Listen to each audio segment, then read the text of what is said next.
You say you won't be streaming for a decent while? How come? What's going on? Talk to us. Alright, so I got a lot of skill points. Algorithm is already equipped.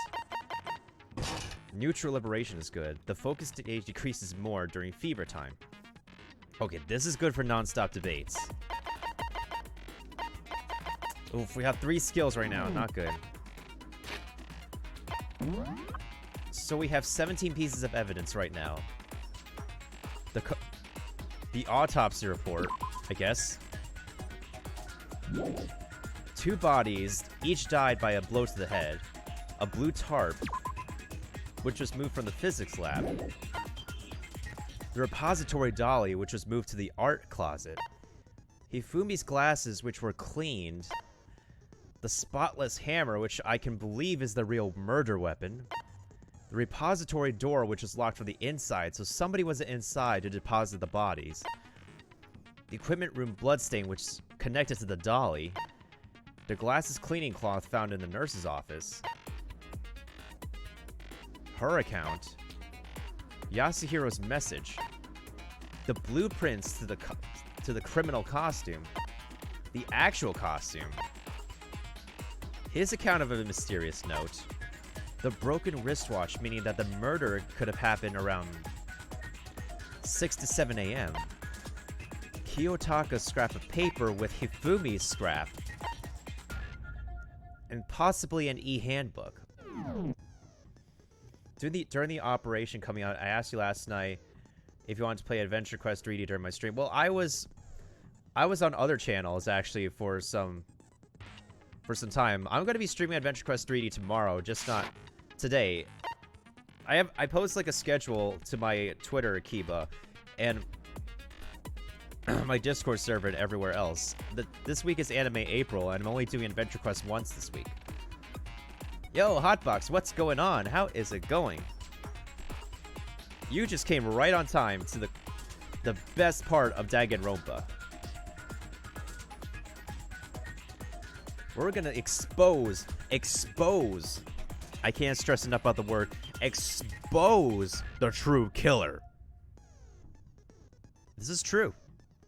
This is really the best part of Danganronpa, and it's like the only like 10% to 20% that like makes up the entire game in terms of mechanics. How is the Fortniting going, by the way? You been doing well with it?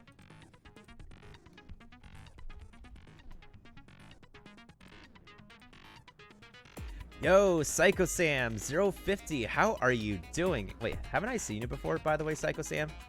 Nice to have you here. What's up? Have you played Danganronpa before? You came right at a good time, just when we're getting into the class trials. What's up? Whew, I don't know if I'm ready for this. This is going to be a long one. It's going to be a doozy. So essentially, this is the best part of the game. Psycho Sam 50 with the follow. Thank you so much for following me, following Meltendo during Anime April. My name is Meltendo. I don't always play Nintendo, but when I do, you know where to go. After all, that's where my music flows. Alright, so we're gonna get right down to the juicy bits of the game, the 10 to 20% that make up the best part about Danganronpa besides all the reading. Let's do this. Yakuden Saiban. Let's begin with a basic explanation of the class trial. So, your votes will determine the results.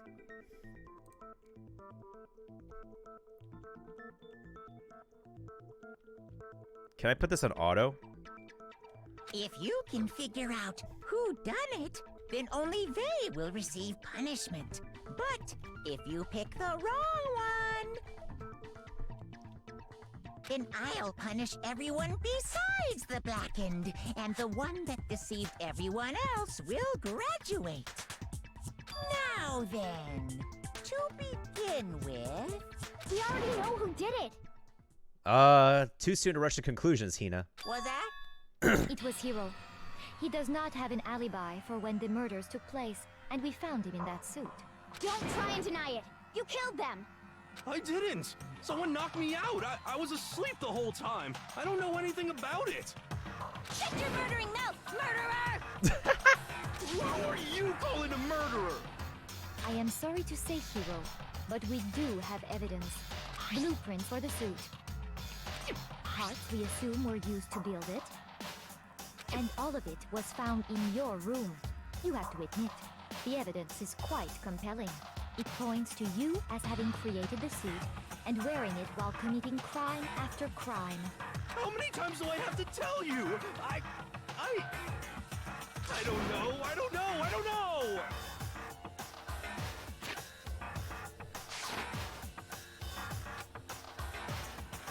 Well, we're gonna have to see. Is he actually the killer, or is he being set up right now?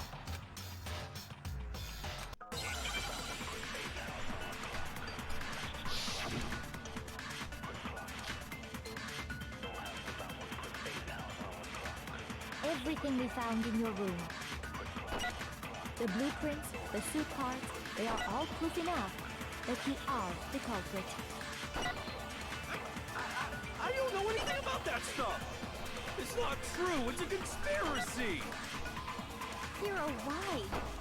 Why did you kill them? No! Just hold on a second.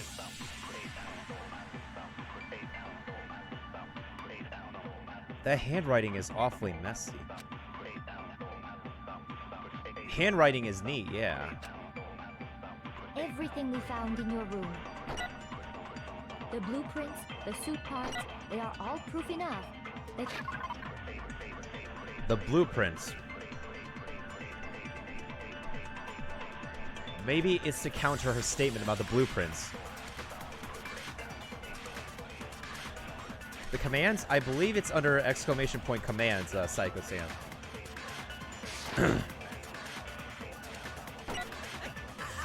don't know anything. It's not true. It's a conspiracy. Hero, why? Why did you kill... No! Just hold on a second. So let's try countering the blueprint part. The blueprints, the suit parts, they are... No, that's wrong.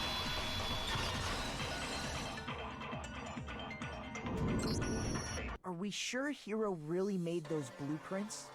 Yeah, I'm aware, Psycho Sam. This is not exactly the first killing game, but there's a killing game that happened before this one. What do you mean? That, I'm aware of the story. Well, take a look at this. It's the note that Hero wrote, asking everyone to meet up after No problem, Dr. Kaiser Ego dude. disappeared. The handwriting's obviously different, wouldn't you say? When you compare it to the blueprints. There's no way you could think the same person made both of them. Okay. Unless that person made it a point to disguise their handwriting. No, the differences are bigger than that, I think. Come on. I'm not smart enough to think I'm trying to change my handwriting anyway. Are you sure about that? Are you sure about that? Trying to imitate John Cena is like... So Makoto, are you saying you don't think Hiro's the culprit? And he is not the only one. I think Hiro is innocent as well. Oh. What do you have to say, Byakuya?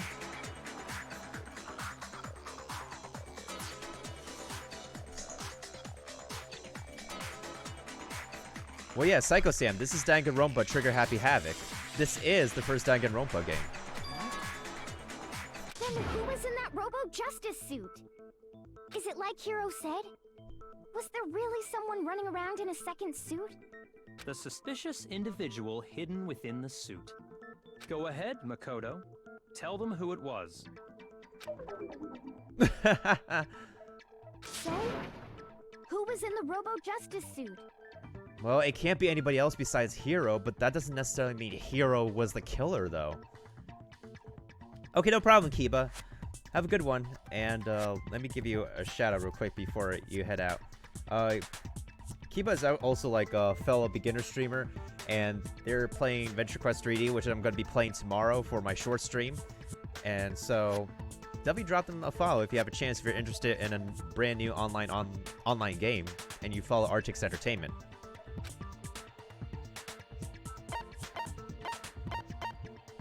I got it! There's no one else. Other than Hiro, I can't think of anyone else it could have been.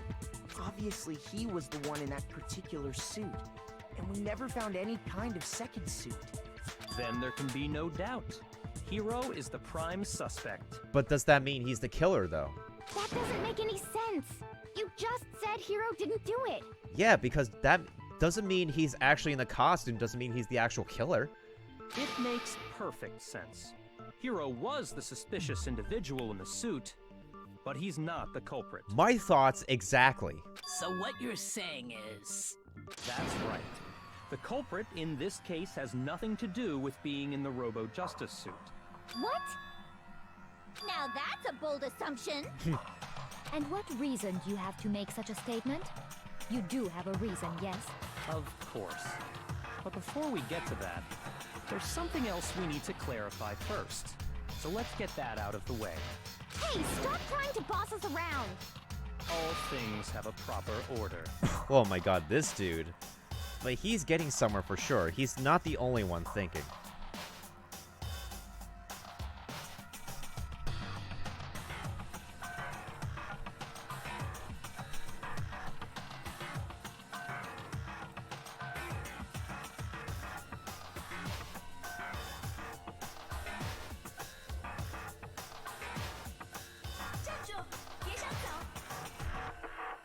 Who redeemed something? Oh, hey, Rie, you want to learn some Mandarin? Oh my god, we're in the middle of this right now. Ooh. Oh my god. You really want to learn some Mandarin? Hang on a second. Let's get through this next round for the class trial first, and then I'll get to your Mandarin. So what is it? What needs to be clarified? I have a word I could probably teach you, though. Dark Cold, you too? Really? We must clarify the method of transportation for Taka's lifeless body. Do I have to do 2 lessons and 1 lesson for 2 people? I just did it to follow suit? Yeah, Darkhold, would you be fine with that? Would you and Rie be fine with learning the same words for today? Seems like 2 words afterwards. It would seem that his corpse was moved using certain particular items. And that's totally up to you, Darkhold, because like Rie claimed it first, but I'm asking you if that's okay with you and Rie to do 1 word for today for the both of you guys. Makoto, can you tell us what they were? They must have been the dolly. I got it! One of them is the dolly.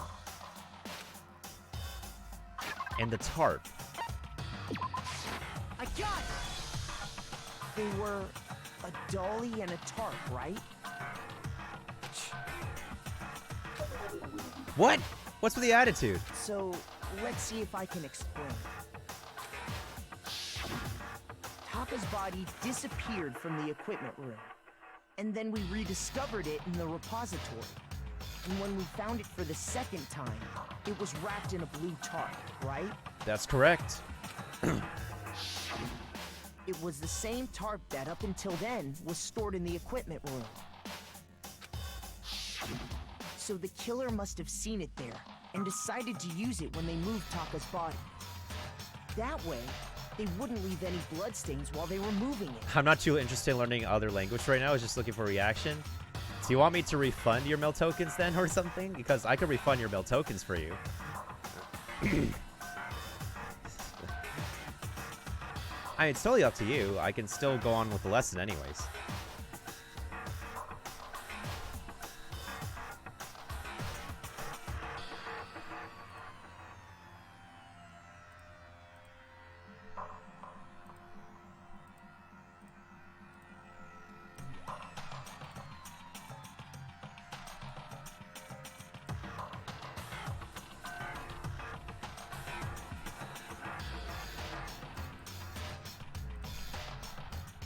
Alright, just get through the trial? Okay, yeah, sure thing. Okay, that explains the tarp. And the dolly? Same thing.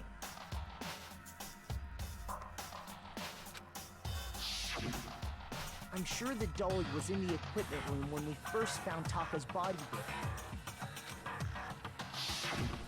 But when the body disappeared, so did the dolly.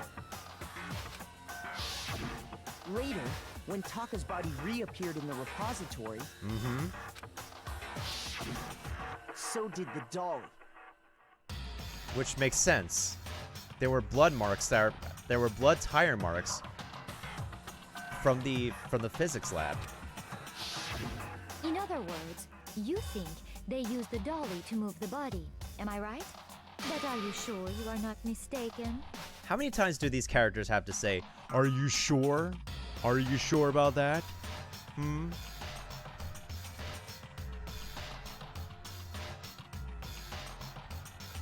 My eyes got hurt from doing that. Huh? Are you absolutely positive the dolly was in the equipment room when we found Taka's body? Yeah. That dolly was made specifically for moving large objects between the repository and the art room. It would be very strange indeed to discover it had made its way to the equipment room. Yeah, we're sure about that. Is it not possible that it was in the repository all along, and you simply didn't realize it? She's raised an objection. How do you respond? There is no shame in being wrong. Nobody expects much from you anyway. We have all accepted the fact that you rarely understand what is going on around you. I never had anyone sound so nice while being so mean. Let's change her mind. We had to explain to them. Huh? Let's talk about reloading. Starting with this next bullet time battle, we're going to be adding one more ingredient to the recipe. On the bottom of the screen, underneath the tempo marker, you'll see your ammo count. There hasn't been really a limit on how you destroy your opponent's statements. Just logging on and pressing the Y button won't be enough to handle them. Oh lord. She disrespected the protagonist, she did. It will cost you 1 bullet to destroy a single remark. This sucks. You can reload by pressing the X button. You have to press the X button in time with the tempo marker. You will automatically reload at the start of fever time, and your automatic ammo will not decrease. If it's set to gentle, you won't have to reload, but this is not gentle. We're gonna have to deal with this.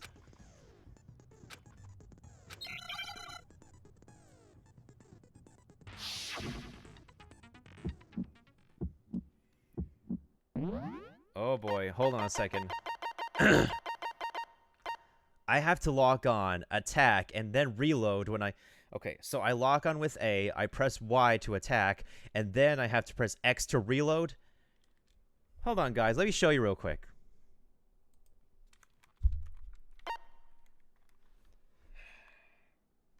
Here's the gist. I have to have 2 fingers. You have it wrong. Like that. And then I need a 3rd finger. Like that.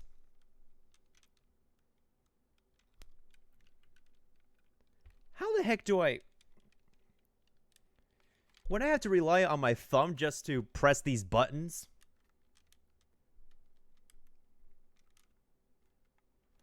What nonsense is this? Wish me luck.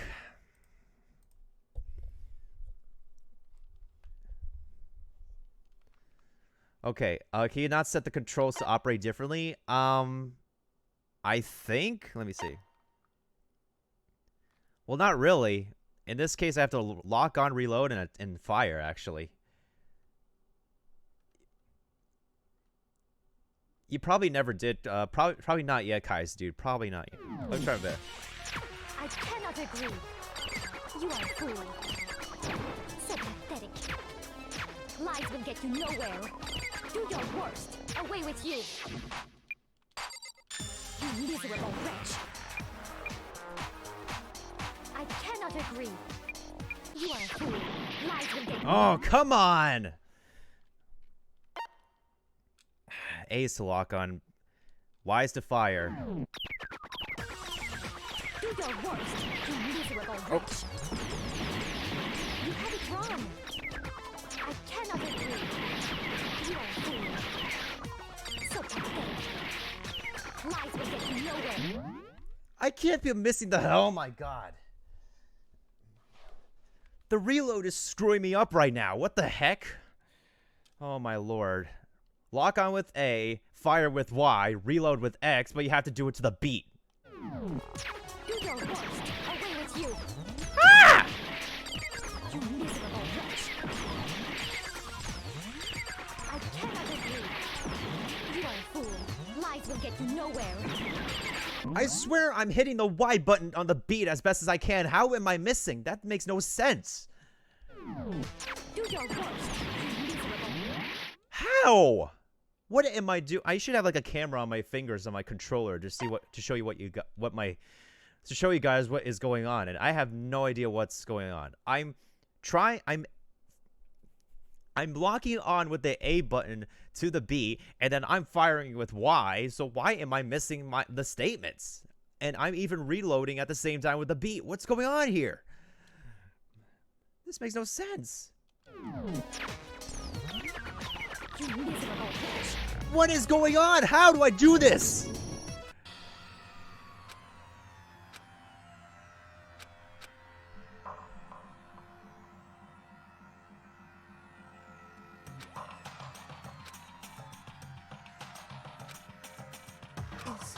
Is this really the end for all of us?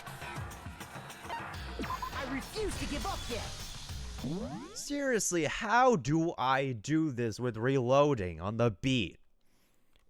I actually aimed. I pressed A and then I pressed Y. What's going on here?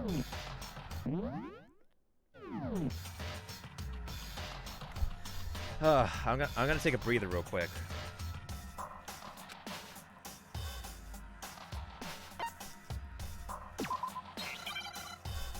I guess.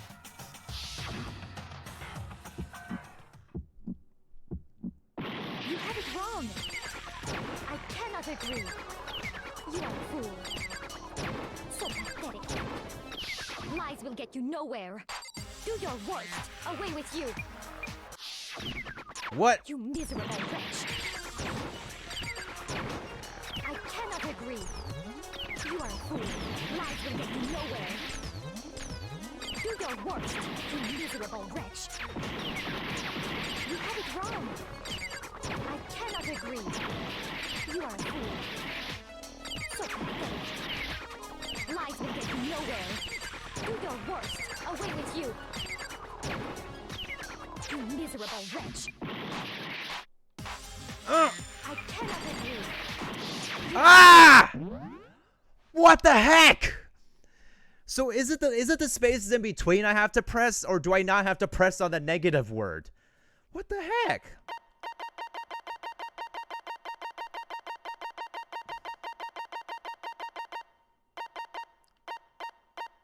What is it that I have to do? Do I have to press it between the words or what?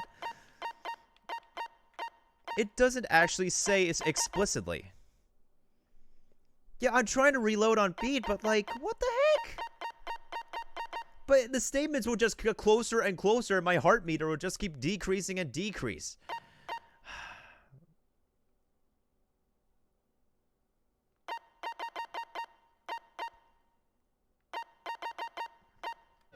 Lies will get you nowhere. Do your worst, you miserable wretch. You miserable wretch. You have it wrong. I cannot agree. You are a fool. So pathetic.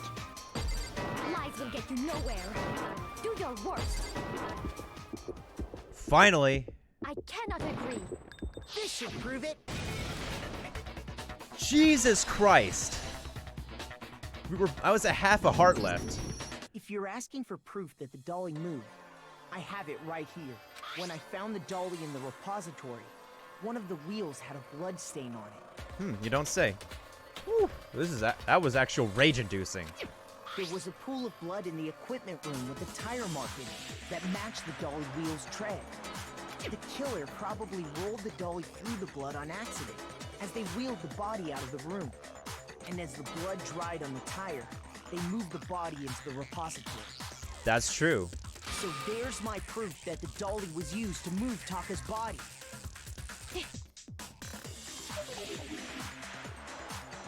Nope, she got triggered. Well, anyway, That was just something we had to get out of the way. Let's get back to the main subject. Yeah, the subject of how Robo Justice didn't do it. Because if it's not a killer robot, then what kind of robot is it? I'm not sure that really matters. I'd be happy to explain why the occupant of the suit couldn't possibly be the killer. If you look back on how the body was transported, it will become immediately obvious. You can't bend at the waist. You can't bend at the waist in order to move the body. As we know, Taka was killed in the equipment room. That's true. And from there, the body was moved to the repository, correct? Yeah, the culprit wrapped the body in the tarp, then loaded it onto the dolly and wheeled it off, right? Now, keep in mind that the dolly doesn't have a handle. Well, yeah, but even without a handle, all you'd have to do is bend over. But you can't do that. Then you could push the dolly no problem. So the killer just crouched and carted the body off to the... If you accept everything we just said, then you must realize that whoever was in the suit couldn't possibly be the culprit. Sorry, I don't think I realize anything. You can't be able to. Hina proved that. As we know, Taka and from there. Yeah, the cop then loaded it on... Now, keep in mind that the... Well, yeah, but even without a handle, all you'd have to do is bend over. Yes! No, it's wrong. That's wrong. You're absolutely right that you could push a dolly without a handle if you stoop down low. Mm-hmm. But if you were wearing that suit, do you think you could actually get into a position like that? Nope. What do you mean? Think back to what you said when we were all checking out the suit together. Remember?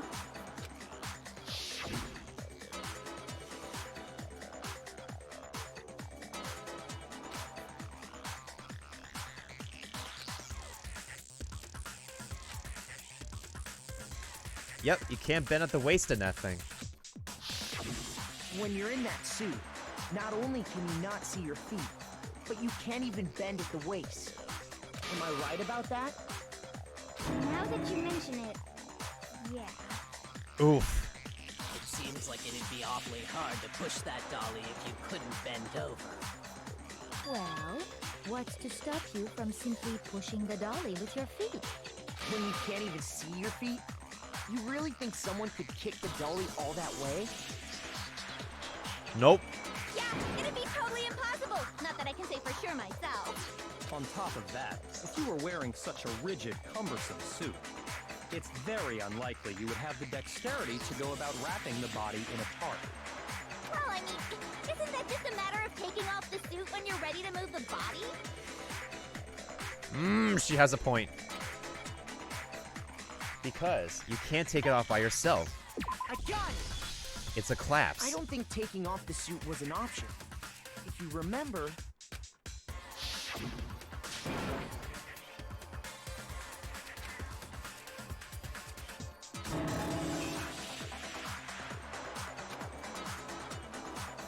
Yeah, Kyoko said there's a collapse on the back. So you can't take the costume off by yourself. So somebody must have put it on Hero. That's true. It seems impossible to put the suit on or take it off without help. Then, you really can't take it off by yourself? Hero wasn't just making it up? Of course I wasn't making it up. He's never made up the entire time. How could he even, like, move the body when he's not capable of doing so? If he could have gotten it off by himself, I don't think he would have let us see him wearing it. Showing up in the suit was basically an invitation for everyone to suspect it. Yeah, that's right. So, it's really, really true that Robo Justice couldn't have moved the dolly? To be clear, whoever did move the body, it couldn't have been Hero in the robot suit, correct? No, wait. Just a second, if you please. Have you forgotten about the picture that I took? Yeah. You all got a good look at it, did you not? The image of Hifumi being dragged away by Robo Justice? But is this really a picture of Hifumi being dragged away? If whoever was in that suit is not the culprit, how do you explain that? Besides, do you remember what the now deceased Hifumi said?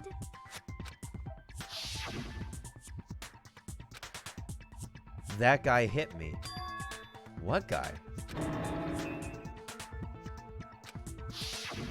So long as those facts exist, the proper conclusion is beyond question.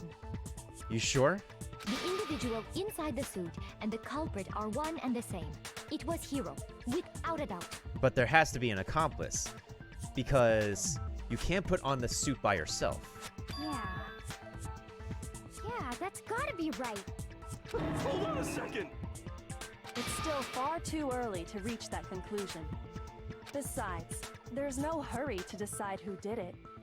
We're kind of in a hurry because, like, I don't have all night. Before we rush to a verdict, shouldn't we explore every single possibility? Instead of seizing on one viewpoint, the truth is uncovered by analyzing things from every angle. Perhaps, but where do we go from here? Let's review this series of unfortunate events from the beginning. Maybe we'll uncover something new. Did she just say a series of unfortunate events? With Lemony Snicket? Wow. I can't believe it. I can't believe it. What a pain in the ass! I don't disagree, but our lives are on the line. If this is what it takes, we have to do it. Wait, Ria, are you still there? I can probably drop that quick Mandarin of the day for you real quick, actually.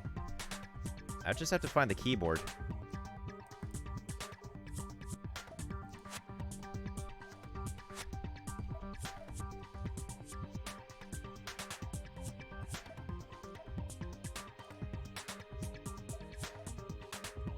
So with all this talk of Justice Robo and whatnot, we have a word in Chinese for, like, robots in general.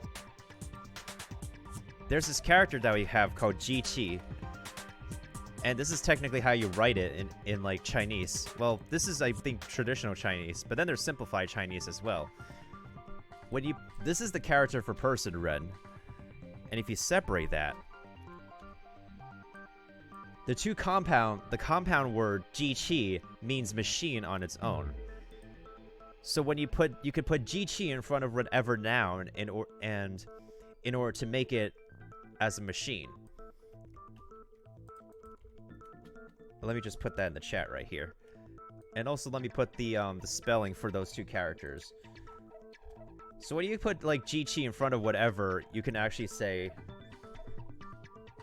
so basically like Superman, Ant-Man, yeah. And this character Ren. So yeah, that kind of thing for the Asian language, for Chinese in particular. For Superman, it would be Chaoren. Chao is the adjective for super, I believe. And then Ant-Man is Iren. Well, when it comes to saying Ant-Man, Mai.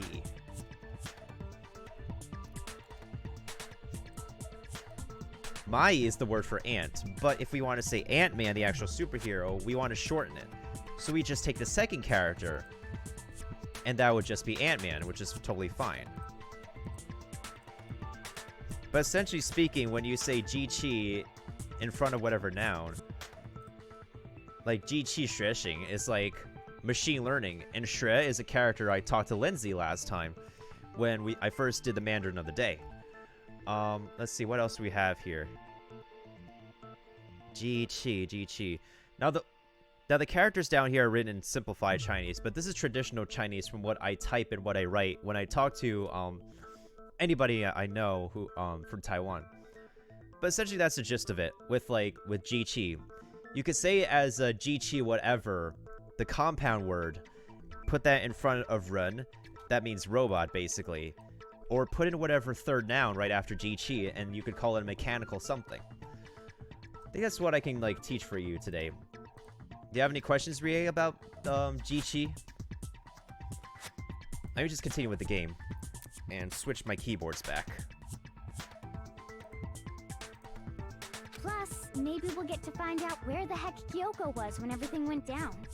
All right then. Let's take another look back at what happened. I suppose we could start with this morning. We all met up in the dining room. 4 of us gathered together in the dining hall. Makoto, Hina, Kyoko, and myself. We waited there for quite a while, but nobody else showed up, so we went to look for everyone. That was around 8 a.m. And as soon as we split up, Kyoko went missing. Soon after that, Hina found Celeste in the rec room and quickly came to get Makoto and me. It seems I was unconscious for about an hour after I was attacked by my mystery assailant. I know it was an hour because I remember being attacked a little after 7. That was when we saw Celeste's picture and discovered that her assailant had been wearing a strange costume. Indeed. As it turns out, it was Robo-Justice. It also soon became clear that this same Robo-Justice had abducted Hifumi. We were soon joined in our search by Byakuya and Toko, and then went on to find Hifumi in the library. He was injured, so we took him to the nurse's office and resumed our search for the suspect. Okay. But not long after leaving the nurse's office...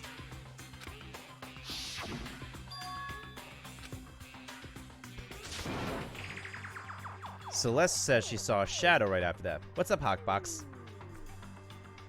What's up with the come on, bruh? When Celeste told us that, we decided to split up and search the second floor. And soon after that, I saw someone moving around on the 3rd floor, and I yelled out to everyone as soon as I did.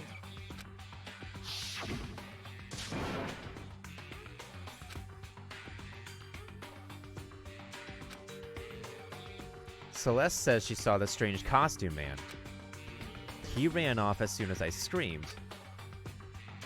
She was blocking the stairs, so he headed further down to the hallway and disappeared. and then...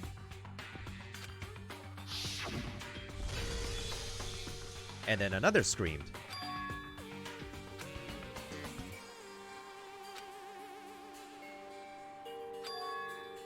And then Hifumi screamed from the nurse's office. At that point, we decided to divide up into 2 groups. This is getting all weird, Hotbox. We're trying to recollect everything that's happened that leads to this class trial right now. Celeste, Hina, and I went back to the nurse's office, while Sakura, Byakuya, and Toko chased after the suspect. When we got back to the nurse's office, we found Hifumi, dead. And that's when we heard the body discovery announcement. I left Celeste and Hina there and headed back to the 3rd floor to let the others know what had happened. Meanwhile, we had just discovered Taka's body in the equipment room. We must have found both bodies at almost exactly the same time. That's true. Because we heard the same announcement not long after we discovered his body. Mm-hmm. And that's when I told you guys about Hifumi. Then the 3 of us headed for the nurse's office. But right after we left the physics lab, we ran into Celeste, who'd arrived after us. And she told us something very surprising. The body has disappeared. We rushed back to the nurse's office and saw that she was right. Oh my god, he changed frames in that split second. Then we remembered we'd left Toko passed out in the equipment room, so we hurried back again.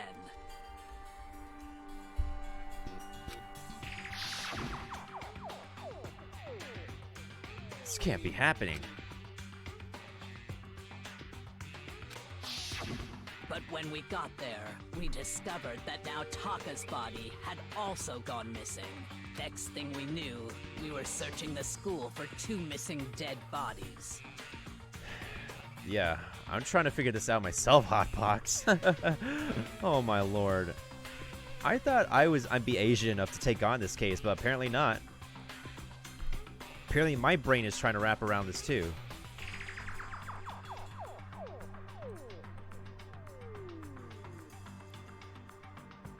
Hey, I'm the second most popular person to actually play this right now. Nice.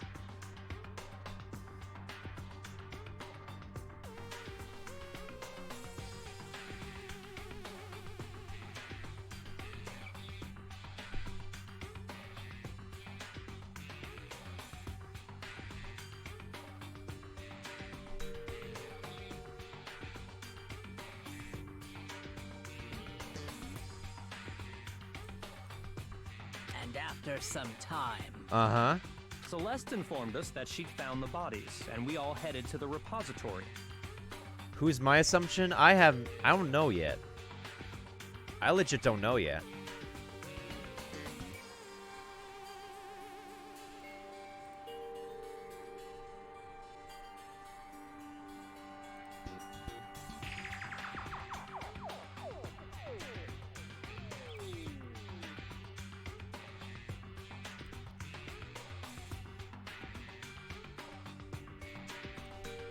Which is where we rediscovered the corpses. I think that about covers it. Just about covers it. I see. The whole thing sounds exceptionally complicated. You don't say, girl. It certainly seems to me that these are not a simple series of connected events.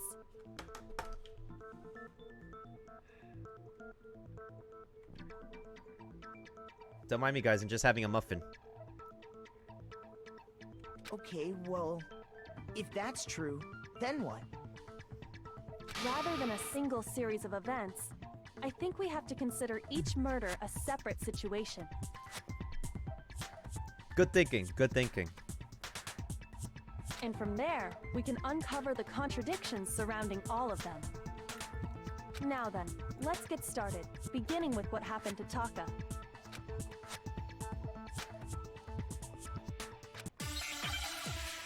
All right, let's see.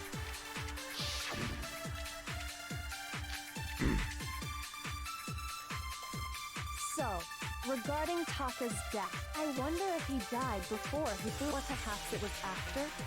We already know what order they were killed in. Taka came last. Are you sure? You say that. Because of the numbering of the Justice Hammers. It's true that Hifumi was killed with Justice Hammer 3, while Taka's death came from a swing of Justice Hammer 4. See? So it's obvious Taka came after. I don't think so. They were numbered, but...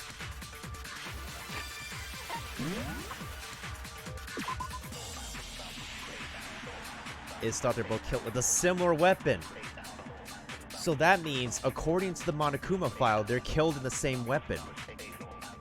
Not 3 and 4. So, regarding Taka, I wonder if, or perhaps it was... We already know what order they were killed in. Taka came last. What makes you say that? Because of the numbering of the Justice Hammers. It's true that Hifumi was while Taka's death. See? So it's obvious Taka came after. So, I wonder if, or perhaps it was... We already know what order they were killed in. Taka came last. What makes you say that? Because of the numbering of the Justice Hammers. It's true that Hifumi was killed while Taka's death. See? I'm trying to figure out which statement to shoot at. So, I wonder if we... Or perhaps it was after. We already know what order they were killed in. Taka came last. What makes you say that? Because of the numbering of the Justice Hammers. No? Shoot! Come on!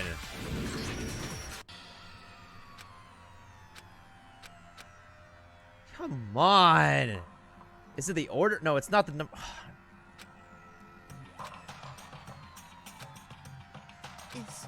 Is this really the end for all of us? I refuse to give up yet!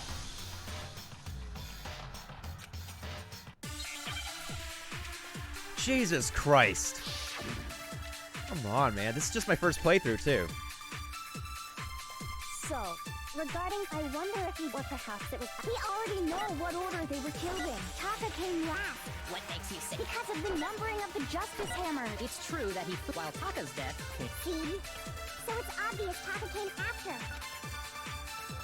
So, I wonder if he died... Or perhaps it was after. We already know what order they were killed in.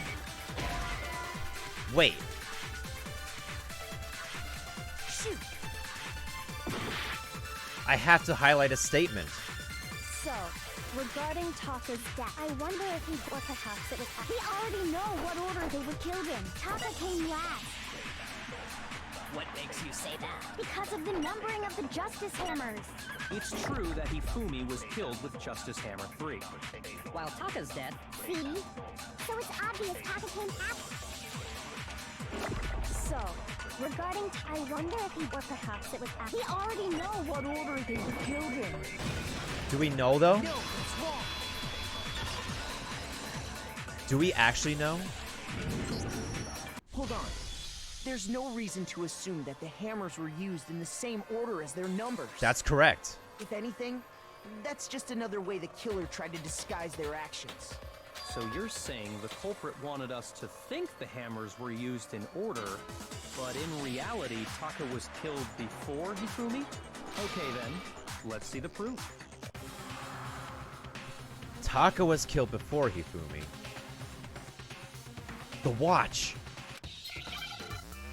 All right, it has to be watch. It has to be his watch. Please be a 5-letter wristwatch. Wrist.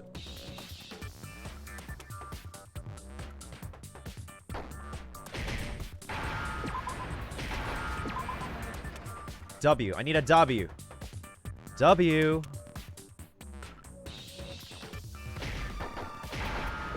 I need an A. C. H.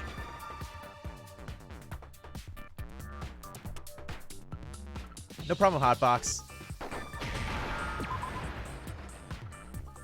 Now I understand. There we go. I've got it. Taka's wristwatch. See? Look.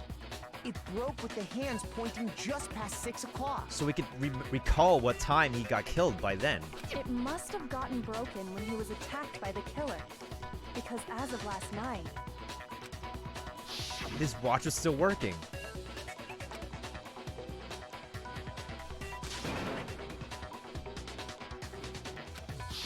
so if it wasn't broken after 6 last night, then he must have been attacked around 6 this morning. That's true. And that would be his official time of death. but if that's true, then he was killed well before Hifumi. And before Celeste was attacked this morning, which happened around 7. That's right. Taka was killed before any of the other incidents took place. Mm-hmm. That simple fact slipped past all of us. Now we established that. We made the wrong assumption about the order of events, all because of those justice hammers. That's exactly why the culprit wrote the numbers on each hammer and had them increase in size. That way, when we saw how they were used in each incident, we'd easily make that wrong assumption. Mm-hmm. Now, if Taka was killed around 6, then everyone's alibis for his murder go out the window. Because when he was killed, we hadn't met up in the dining hall yet. That may be true in the case of Taka's murder. But all of our alibis still hold true for Hifumi's death. That's right. With him, at least, we're all safe.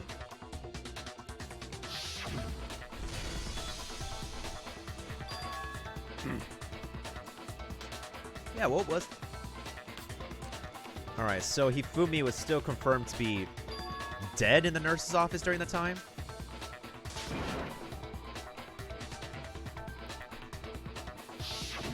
When we heard Hifumi screaming, we were all together.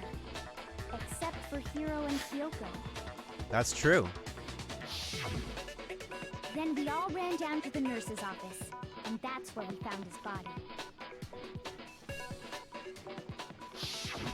That's totally true. We're all in the clear. Crazy. Oh, I know! They must have recorded him screaming on a tape or something, then played it later on! But do we have a device like that? If that's true, where's the tape? I don't know. Don't just go making stuff up. Can't make stuff up, dude. Anyway, we all have rock-solid alibis for when we heard Hifumi scream. Since all of us were there together, clearly none of us could have killed him. And it does not stop there. There was also the moment when we discovered his body had disappeared. That's true. When his body vanished from the nurse's office, Hina and I were in the bathroom together, while everyone else was in the equipment room, correct? That's correct. And then there's the disappearance of Taka's body from the equipment room. Mm-hmm. At that time, we were all gathered together in the nurse's office because of Hifumi going missing. That's correct. Well, don't forget, I was passed out in the equipment room the whole time. Wait, then what if Genocide Jill did it? She could have dragged Taka's body out of there right then. But she's still passed out. Even if she could pull that off, there's no way she could have done the same with Hifumi's body. That's true. His body's too heavy. Because, as we just established, she was passed out in the equipment room when his body disappeared. That's true. Besides, I didn't do either of them anyway. In other words, it is impossible that any of us could have killed Hifumi or moved either of their bodies. On the other hand, Hiro and Kyoko had disappeared, so they most certainly could have done those things. So what now, Kyoko? For now, we can't get fixated on who did it, or we'll just keep going around in circles. When we talked So about instead of who, I propose we start talking about how. with the hammer. In particular, I think we need to figure out how Hifumi's body got moved. That's also a good question. That's true. We searched everywhere, but we couldn't figure out how to explain his body disappearing. Yeah, I agree. How could and he? according to what Celeste said, We could have not been gone for more than a minute or two, and the body just disappeared. But even in that, you can't do it in that short amount of time, unless. Hold the heck up. his body apparently disappeared in the 1 minute her and Hina took their eyes off of it. But to carry that much weight from the first floor up to the third in that short amount of time? Oh man, yeah! There's no way! It'd be impossible! Well, what if I told you there was a way to make the impossible possible? What do you have to say, Kyoko? How? If the dead body were to move itself. Gasp! The dead body moved on its own? No! Not another... ghost! I don't think it has anything to do with the occult. I think what she's implying is... we thought Hifumi was dead, but perhaps in reality he was still alive. Alive? Are you saying Hifumi wasn't carried out of the nurse's office, but simply walked out on his own? But I mean, we found his body. He was dead. Perhaps he was simply playing dead. Wow. It isn't possible.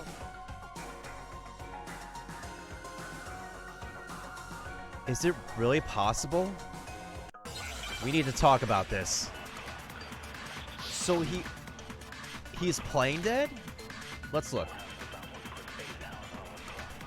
Are you saying that when we first found Hifumi in the nurse's office, there's a chance he was actually still alive? No, it is impossible. Hifumi was dead. And you know that how? Surely you heard the body discovery announcement along with the rest of us. Hifumi's dead body had been found. And that is why the announcement was made. Are we really so sure about that? Maybe the announcement was intended to signal someone else's discovery. Possibly, yeah. But most body discovery announcements are usually made after finding one body. So there would have to be two announcements. In other words... Are you saying that when we first found there's a chance he was actually... No. Hifumi was dead, and you know that. Surely you heard the body. Hifumi's dead body had, and that is... Are we real? Maybe the announcement was intended to signal someone else's discovery. Let's go. Are you saying that when we first found Hifumi, there's a chance he was actually... No.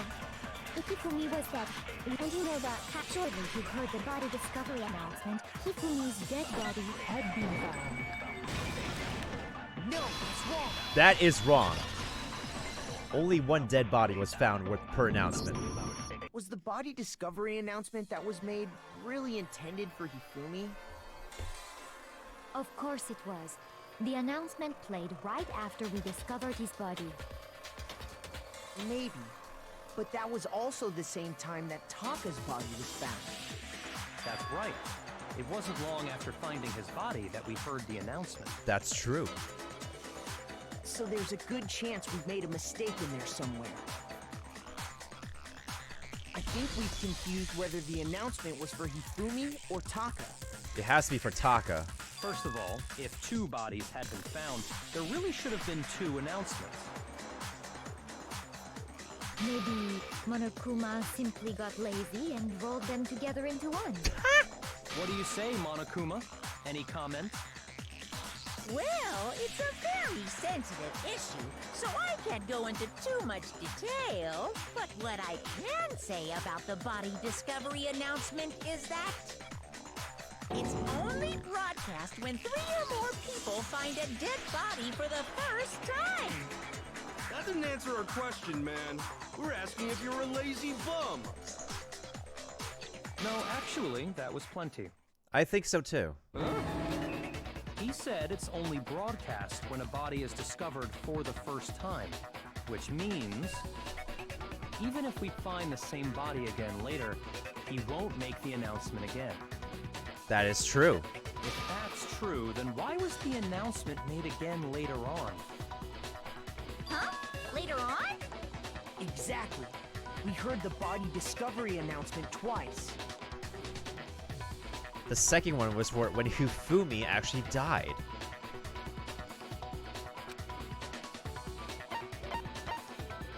I got it! We heard it a second time in the repository, when we rediscovered the 2 bodies.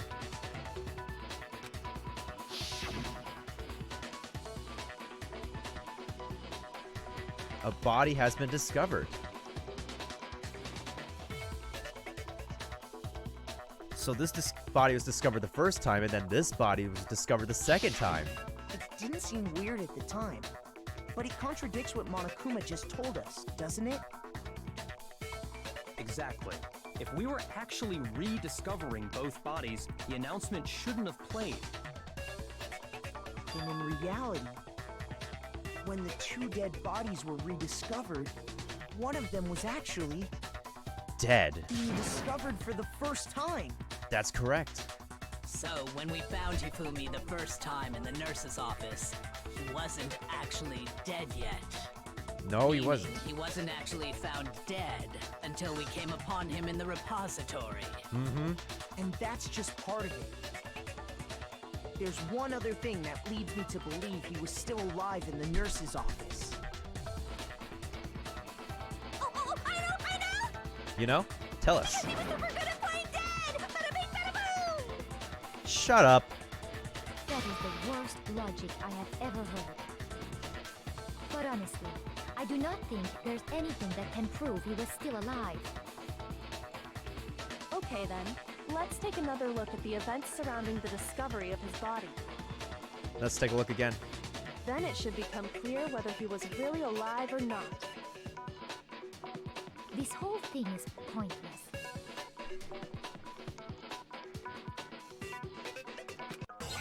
Alright, let's see how he was still alive. And like literally a Walking Dead or something. The glasses! Yes! Well, here's one thing we do know. The first time we found Hifumi's body was in the nurse's office.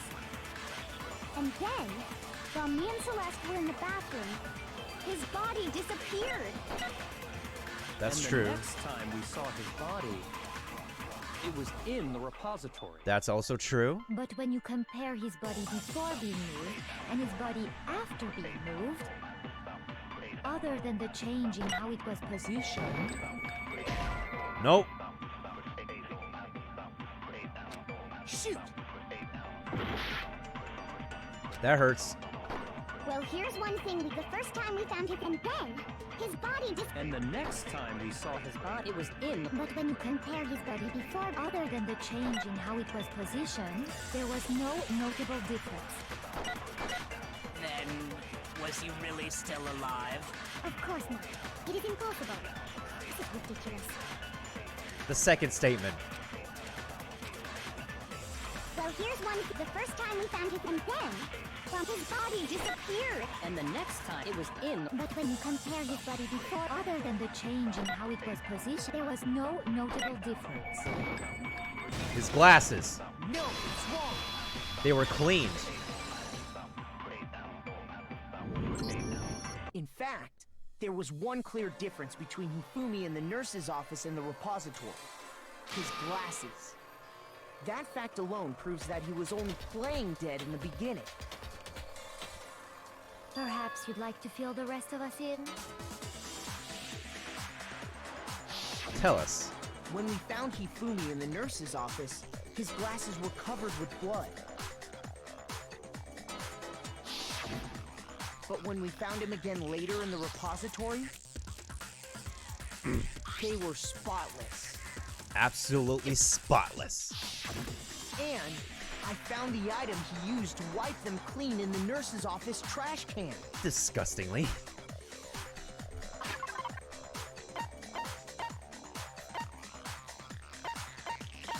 This one. I got it! The cloth. It was a glasses cleaning cloth featuring a certain cartoon mascot. One look at the bloodstain on the cloth should make things clear. This piece of cloth was used to wipe Hifumi's glasses clean. And the mascot on the cloth is the same one that's on the digital camera, right? Mm-hmm. And whose digital camera was it? Hifumi's, of course. the character was Princess Piggles. From Demon Angel Pretty Pudgy Princess, I think.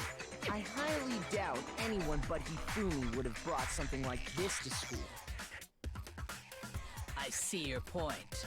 And the only people here who wear glasses are...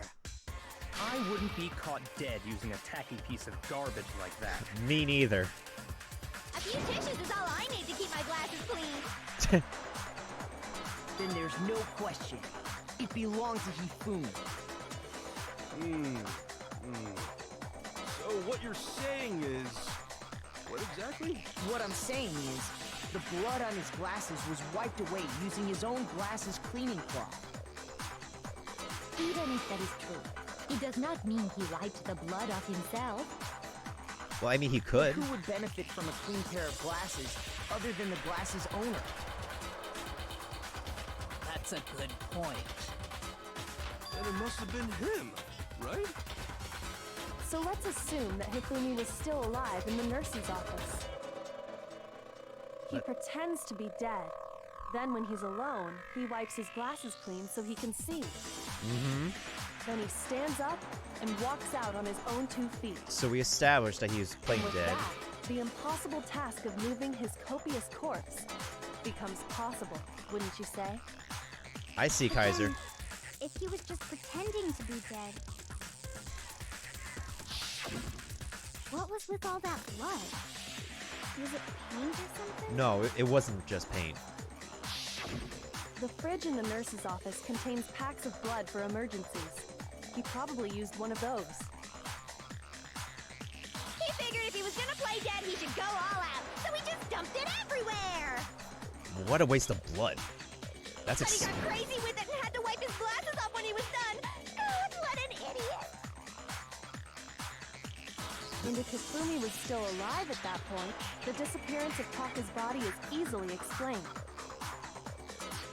It should be perfectly obvious who must have moved Taka's corpse. Hifumi himself. There's no other person.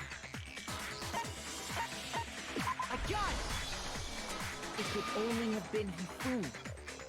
While we were all gathered in the nurse's office, he went to the equipment room and took Taka's body. Mm-hmm.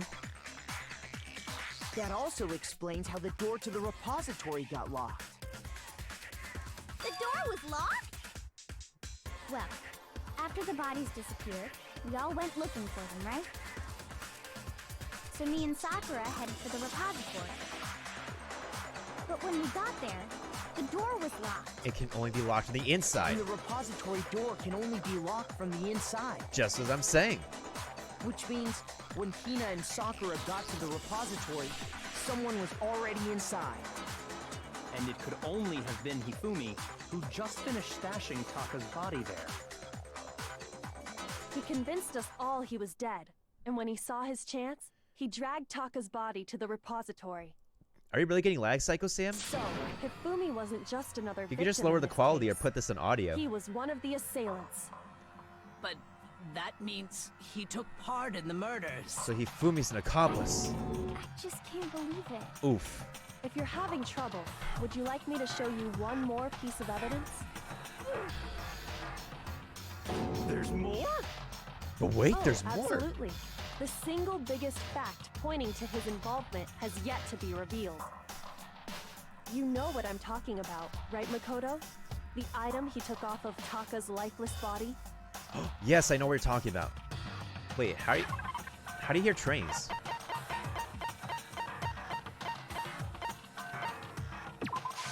I got it! This one. You're talking about the note Hifumi had hidden away, aren't you? Hidden note? That's right. We found it stuffed in his pants. What? In his Pockets. pants? Yes, his pants. Okay, well, forget about the pants for now.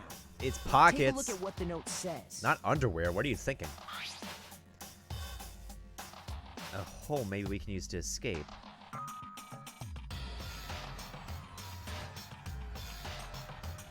"6 a.m. in the room." That's the note I was telling you about. The one that told me where to go.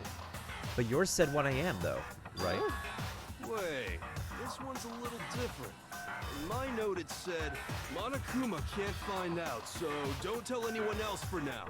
Let's meet in the rec room at 1 a.m. See, then this note isn't the same one Hiro got. It's not the same? In other words, the killer got in touch with another person besides Hiro. And that person could only have been... Taka. I got it! That's right! Taka! The killer used this note to draw out Taka and murder him. Hello? Over here! Objection! Objection! Yes. I don't really understand what's going on, but Hifumi had that letter, right? So whoever wrote it wasn't drawing out TikTok, they were drawing out Huffy! Just to be clear, TikTok is Taka and Huffy is Hifumi, right? Yeah. Yes! Why must you ruin it every time? But still, okay.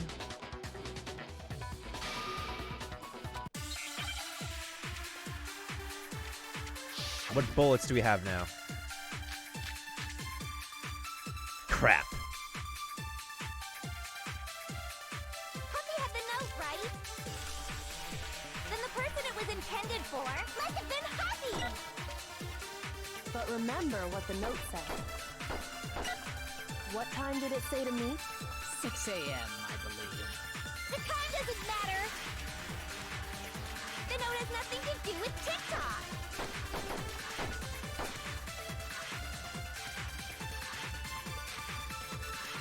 Huffy had the note, right? And the person it was in must have been Huffy!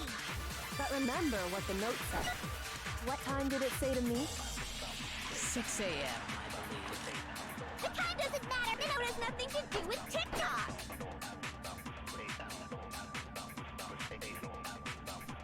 It's the wristwatch for the last statement, isn't it? This has to be it. Huffy had the note, right? And the person it was intent must have been Huffy! But remember what the note said. What time did it say to 6 a.m. The time doesn't matter! The note has nothing to do with TikTok!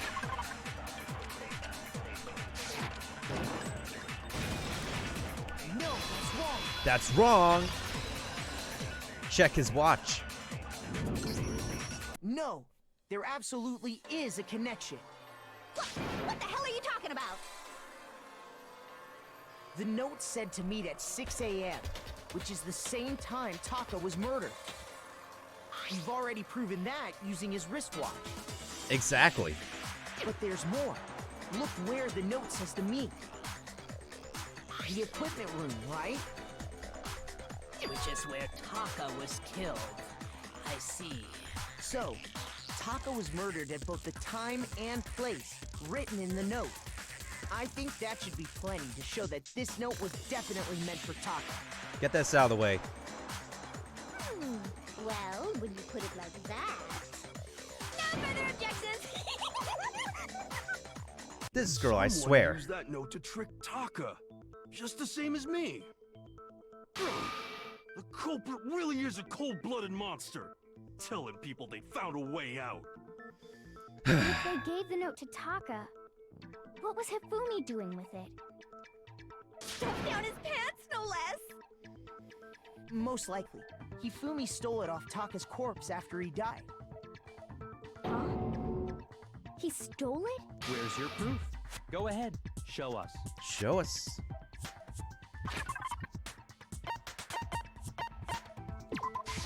I got it! This scrap of paper. When I searched Taka's body, I saw that his lifeless hand was gripping a small scrap of paper. If I'm right about this, the sheet of paper this piece came from is... I knew it! It fits perfectly with the note we found hidden on Hifumi. That's right. Then Taka's scrap and Hifumi's note. Yup, they're from the same piece of paper. Hifumi had the note meant for Taka, while Taka's corpse still grasped a small piece of that note. There's only one way to explain it. Mm-hmm. Taka died clutching the note. Hifumi tried to free the note from its death grip, leaving behind only one small scrap. Did I get all that right? That means Hifumi knew the note was important. As the accomplice. Exactly. Which proves that he was an accomplice in the murder. Whoa. Yeah. After seeing all this, Hifumi was super involved in this whole thing for sure. But who's the real master killer? In fact, he was behind the whole thing. In fact, he's still alive. Sorry, no. He's dead as can be. When we found him in the repository, Hifumi was truly and completely dead. The second body discovery announcement proves that. So then, who killed Hifumi? Whoever did is the mastermind, the true killer. He was killed in the repository. So he must have been killed not long after transporting Taka's body. Exactly. So, he must have been killed after Taka's body vanished, but before we found both bodies in the repository. During that time, we'd all split up and were searching for Taka's missing body. In other words, during that time, none of us have alibis. Oof. Wait, but me and Sakura were together. Stop trying to steal the spotlight, you stupid walrus! Who are you calling a walrus? Anyway, when they were killed bothers me too. But there's something that's been bothering me even more. What's that? And what might that be? The suit? The weapon they used to kill Hifumi. It was the hammer. The weapon? Yeah, because I mean, according to the Monokuma file, the way Taka and Hifumi were killed was almost the same, with them having similar fractures and all.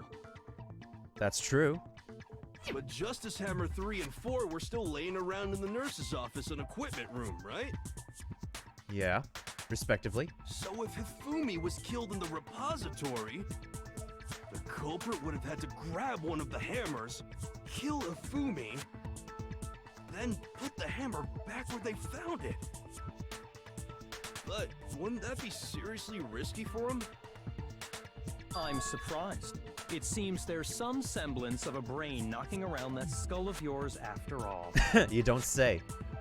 Hell yeah, it's packed in there good and tight. Pause. He's right, though. I don't understand it either. The Monokuma file makes it clear that they were killed using similar instruments. Exactly. But if the hammers were already laying around those other rooms... So the question is, how could the culprit have gotten their hands on either of the hammers? How could the culprit have? Personally, I haven't a clue. So which hammer was used to attack Celeste? Number 1 or number 2? What if it's Those none were of them? accounted for in other rooms too. And I don't think either one is big enough to kill someone. Not at all. Then, Is it not possible they used a different weapon? Possibly. I don't think it is possible. They were both killed with the same kind of thing, right? Kind of thing. So then, what was used to kill Hifumi? I have an idea.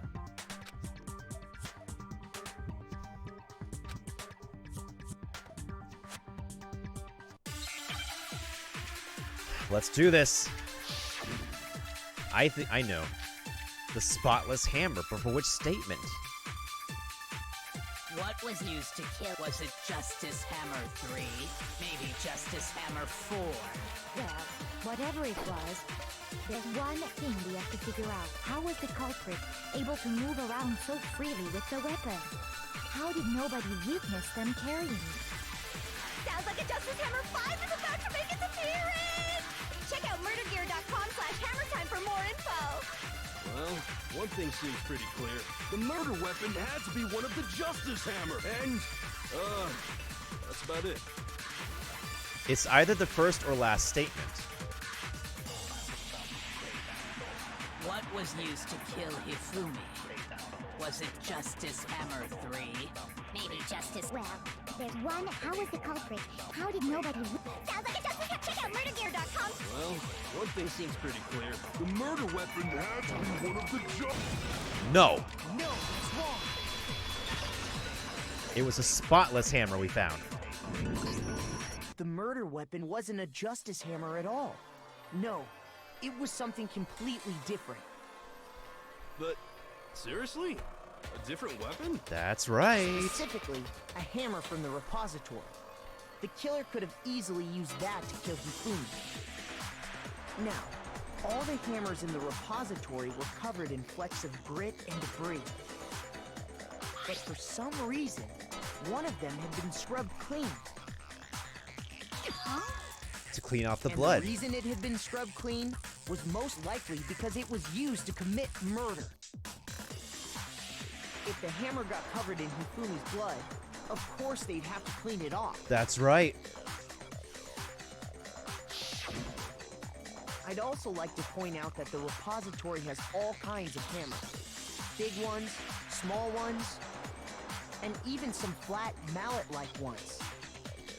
I think whoever made the Justice Hammers used those as a basis for their design. If that's true, that would explain the Monokuma file's note about the wounds being similar. That's correct. So Hifumi moved Taka's body to the repository, where someone then used a hammer to kill him. Whoever did that is the true killer. The one Hifumi was working with. And the one who betrayed him. That's Hold on a true. moment. I still think it's strange to assume someone was working together with him. The way the graduation rule works, there is no benefit to helping someone else carry out a murder.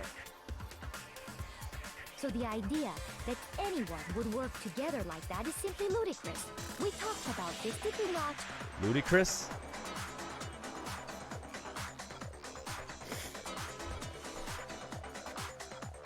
But there could be a reason. I think there is a reason. But what's the evidence I have? We can't use the spotless hammer again. We have to highlight a statement. Based on the rules that have been, even if more than one, only the one who actually carried out the act can assuming the rule holds true. It is simply impossible that two people work together on this. That is how the rule was explained to us. But that only really applies if there's one murder, right? In this case, however, there were two murders.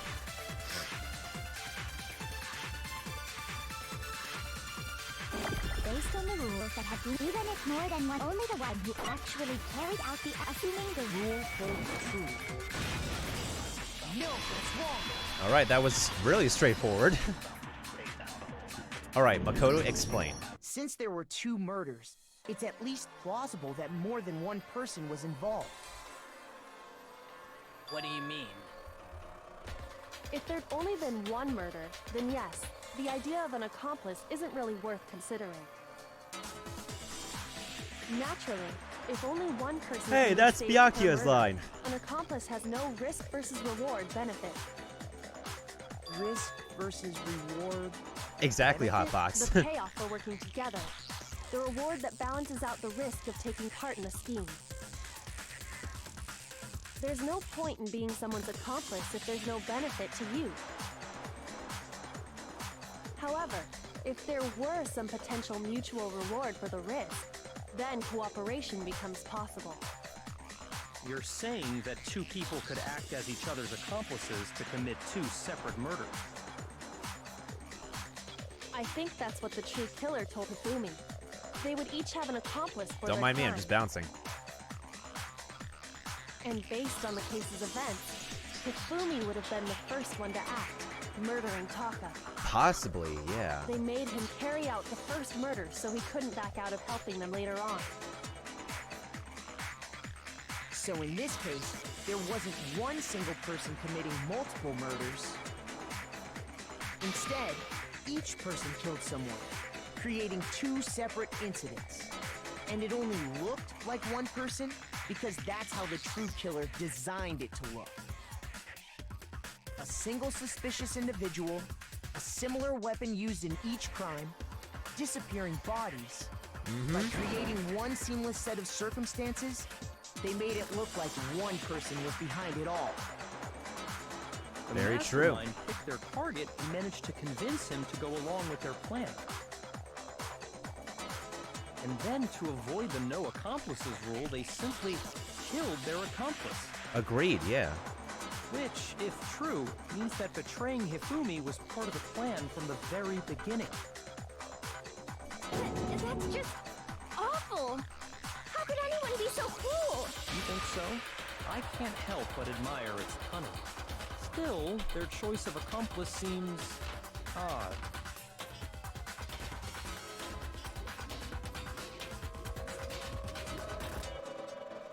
That's the main characteristic.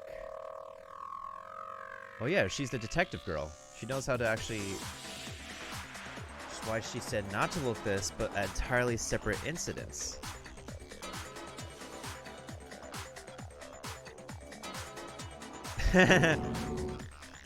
That's almost too amazing.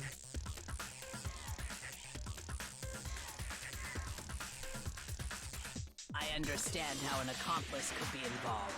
But then, who was the one pulling Hifumi's strings? That's what we need to find out. That's problem numero uno right now. In the end, murdered him. Can we point a finger at someone right now? When you consider all that.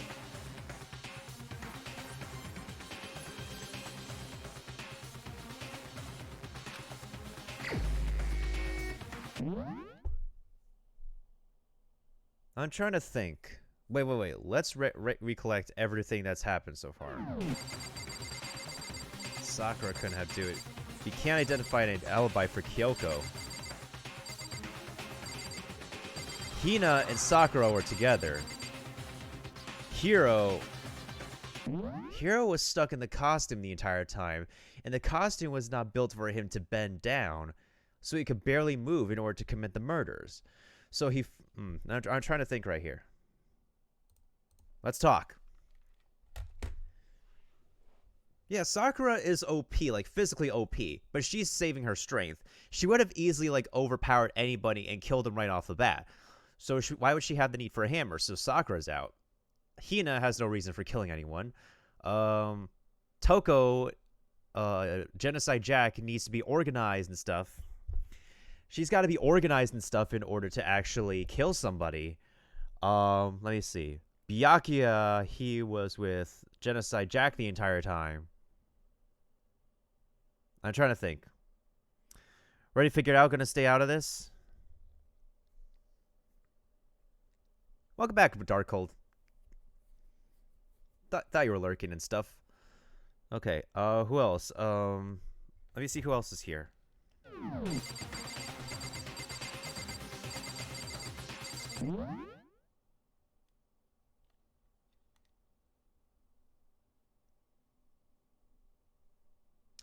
Let me think about Celeste real quick.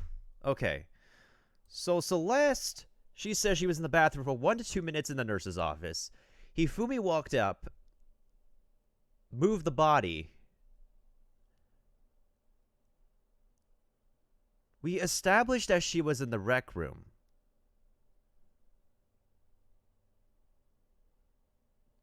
Ah, Dark Cole, the other Dark has figured it out. Welcome back, Dark Presents. Hey, we got 2 Darks in the chat. I guess great dark minds think together, am I right? Or am I right? Great dark minds think alike. Dark gang. We got dark presents and we got dark cheese. What is next? Dark Christmas? No problem, Kaiser dude. I have an idea who it is as well, even though I watched the anime, but... Alright. It's come down to Kyoko versus Celeste. But...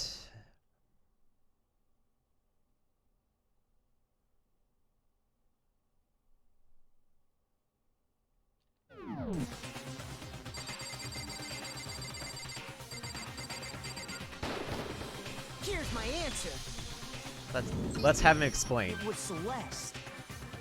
Ah, so I'm the suspicious individual now, am I? I really do hate this kind of joke. A joke? I wonder. She needs an So ally. what you are saying, then, is that I specifically chose to work together with Hifumi. The idea that I would choose to spend any amount of time interacting with him, that I would go within 10 feet of that shit from brains, that lazy, worthless, goddamn idiot! Pardonnez-moi. Just to be clear, there is evidence to support it. Is that so? It is. Throughout the investigation, there was certain behavior that was common only to the 2 of you. Mm-hmm. Considering what we've learned so far, it only further proves that the 2 of you were working together. And what could that be?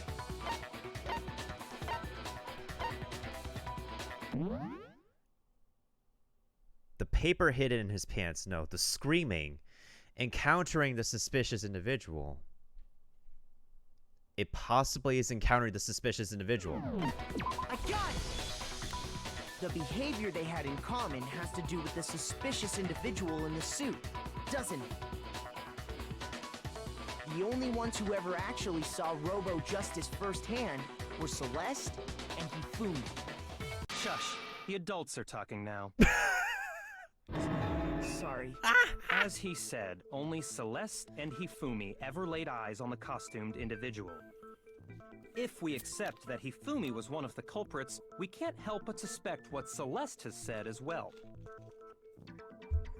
Are you saying everything they told us was a lie? Possibly. After taking Hifumi to the nurse's office, we all began our search for this individual, correct? And not too long after that, do you remember what Celeste said? What did she say? I saw a shadow, something moving around at the top of the stairs. That's right. We headed to the 2nd floor specifically because of what she claimed to have seen. Next, to draw us all to the physics lab up on the 3rd floor, She let out a blood-curdling scream. That's and when true. we'd all come to see what was wrong, what was it she said? Look how she's just intently staring to the camera. Intense scream for someone like you. Mm-hmm. The strange costume man.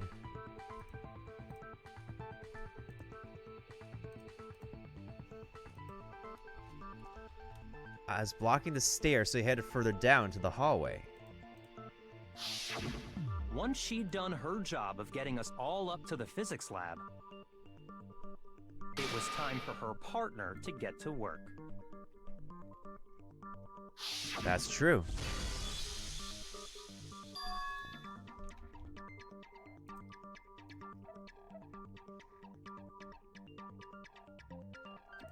And she acted right on cue.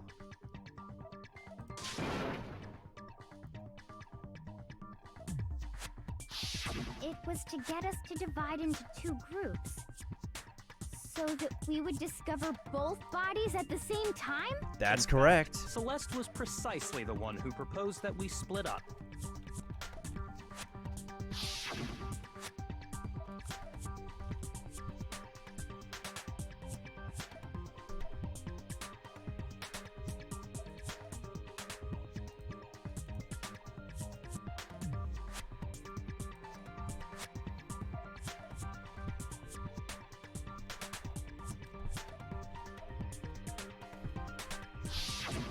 Well, if Celeste and Hifumi were working together, all those chance events suddenly become connected.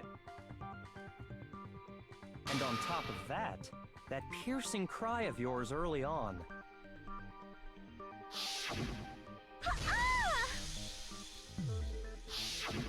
That was to signal Hifumi, wasn't it?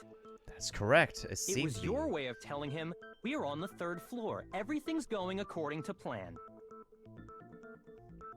Why else would you let out a scream that could have carried across the sea? Why else indeed? I just realized another strange thing. Do tell?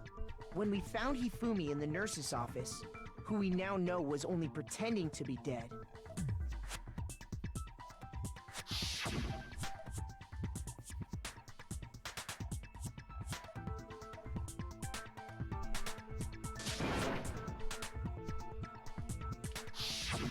Celeste, you were the first one to say he'd been murdered. Mm-hmm. You wanted to make sure we wouldn't have any doubt in our minds. I don't believe it! Everything! The whole thing was one big act! I don't believe it. You were with Celeste when Hifumi's body disappeared, right? Yeah. I was feeling kinda sick, so Celeste took me to the bathroom. Wait! Then that was... She wasn't worried about you. She just saw a chance to help Hifumi sneak out of the nurse's office. Oh. Each piece isn't much by itself, but start putting them together and the picture gets very ugly indeed. Wouldn't you agree, Celeste? Oh. I have no idea what you mean. Oh, she's denying it. Don't bother trying to deny it. You made one fatal mistake. Oh, did I? I didn't even catch it myself when you first said it, but looking back, I can say that that one little slip-up was your undoing. What are you talking about? I'm talking about what you said after Hifumi's body disappeared and we returned to the nurse's office.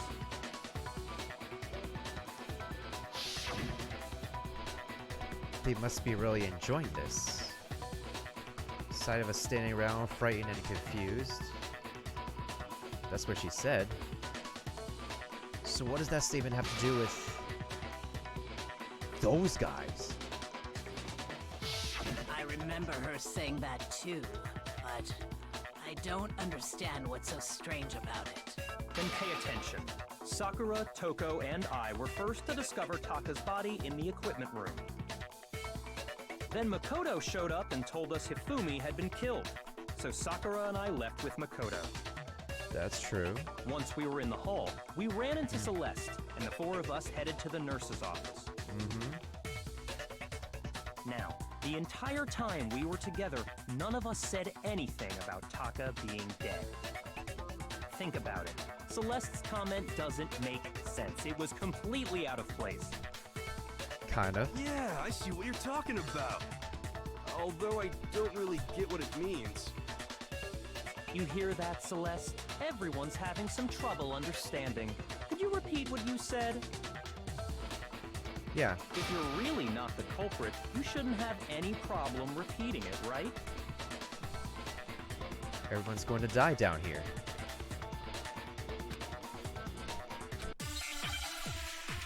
Alright. Let's see what he's talking about.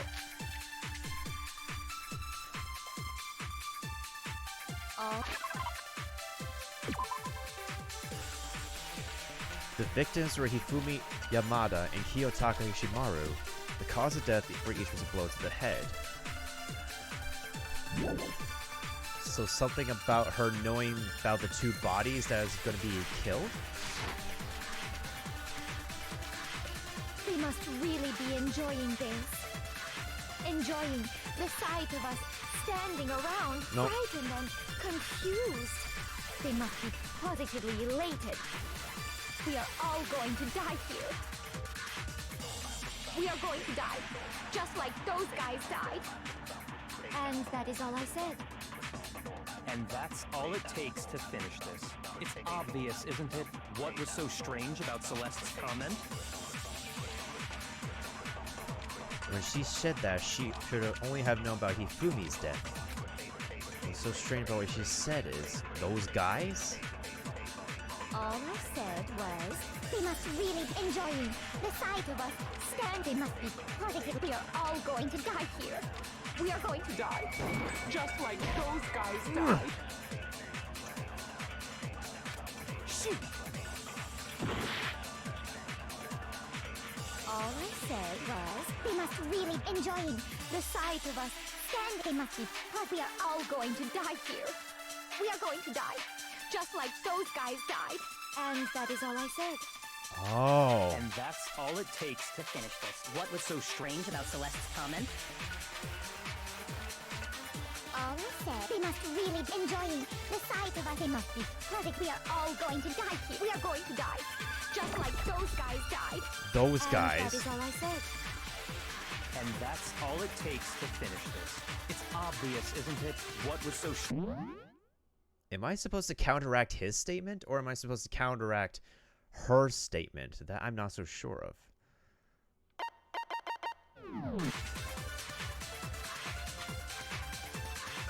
Because I'm supposed to agree with him, right? All I said was, they must really be enjoying the sight of us stand. They must be positive. We are all going to die here. We are going to die, just like those. And that is all I. And that's all it takes to What was so Ugh, no. Shoot! So how do I counteract her statements? All I said, they must really be enjoying the sight of us. They must be. We are all going to die. We are going to die, just like. Because if the file doesn't work with those guys' statements, and we can't counteract Byakuya, then how do we counteract with one of her statements?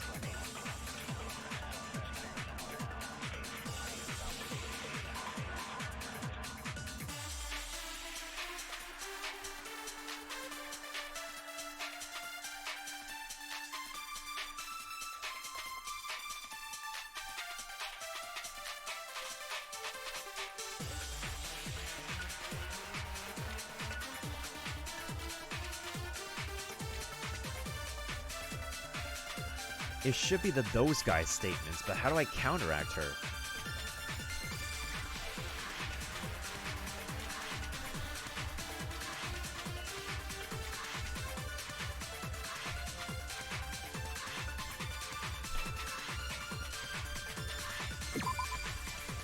The victims were Hifumi Yamada and Kiyotaka Ishimaru. The cause of death were each for blows to the head.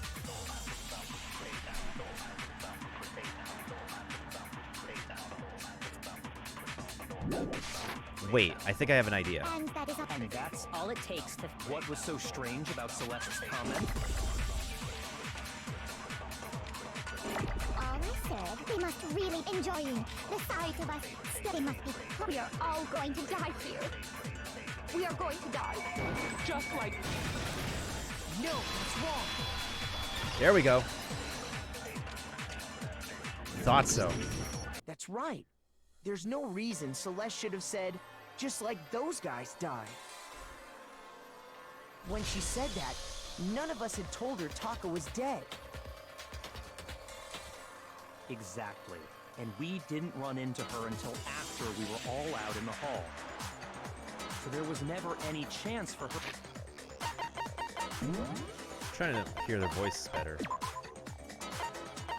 Oh. So how did you know, Celeste? How did you know more than one person had been killed? And how did you know they were both guys?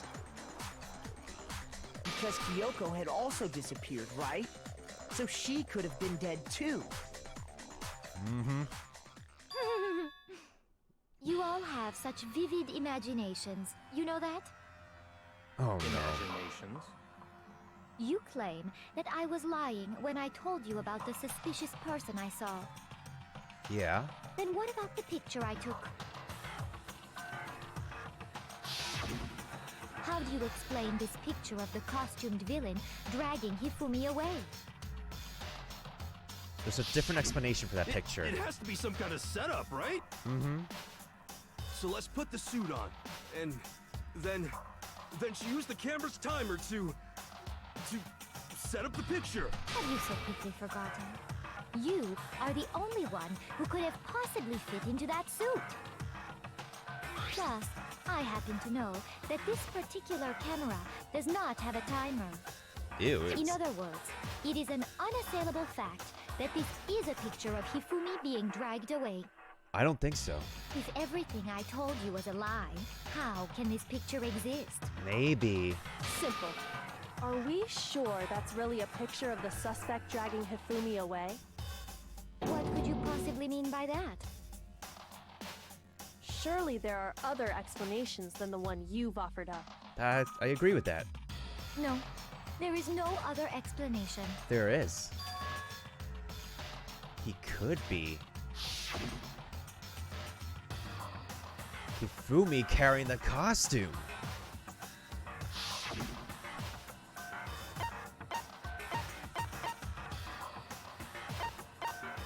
I got it! It's not a picture of the suspect dragging Hifumi away.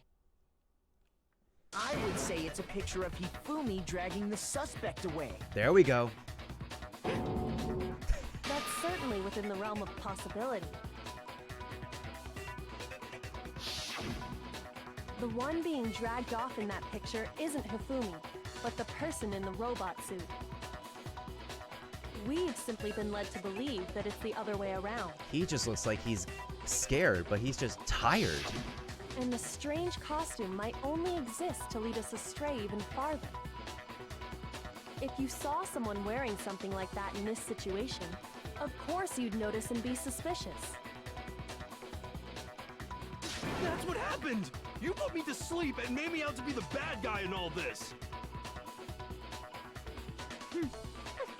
Uh-oh. Such a thing is utterly impossible. Explain. Hifumi was dragging him away? Ridiculous. Is it? I don't think it's ridiculous at all. It's possible. Then shut your mouth and allow me to educate you. She could prove that there's no way Hifumi was dragging the suspect away.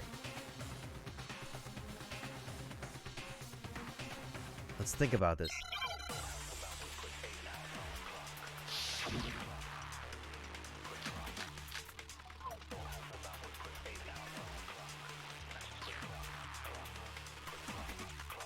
You dressed me up in that suit after I passed out! Then you just draped me across Hifumi and had him carry my weight! You tried to make me look like the bad guy! Like I said, ridiculous. As you can see in the picture, the suspect is standing perfectly upright. If the person inside the suit was unconscious, That's true. there's no way they could stand up straight like that. Then the fortune-telling idiot is the culprit after all! No way!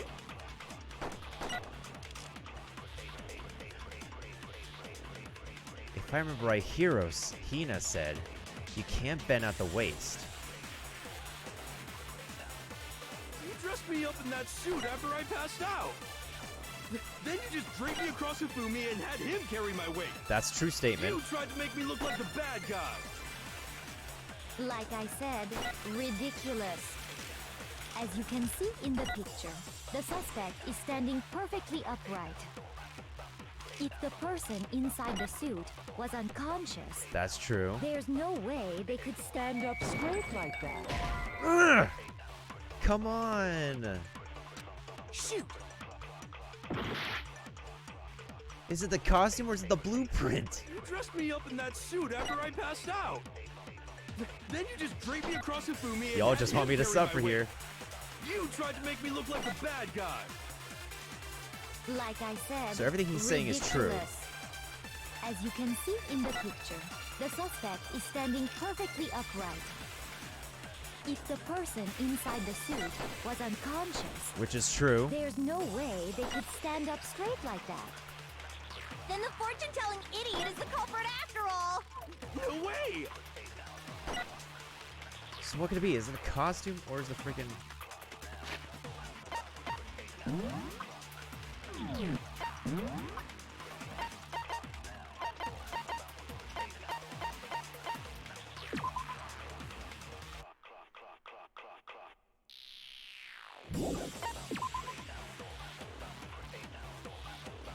Anyone wearing it would not only be able to see their feet or bend at the waist more than 90 degrees. It has something to do with bending.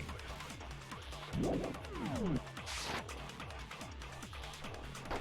dressed me up in that suit after I passed.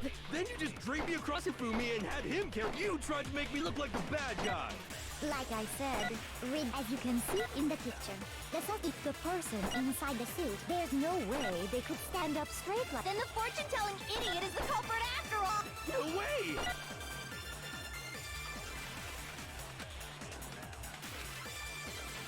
You dressed me. So it had to be the costume. It has to be something about the costume. What could it be?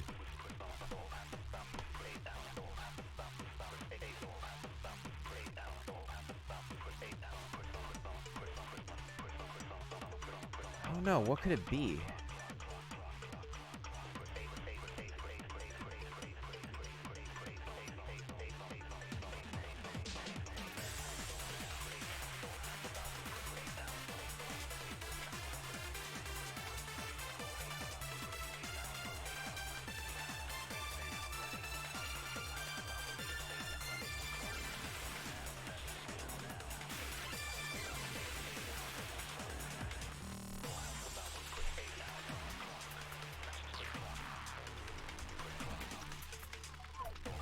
Jesus Christ, it's come to a point where we're probably getting stuck.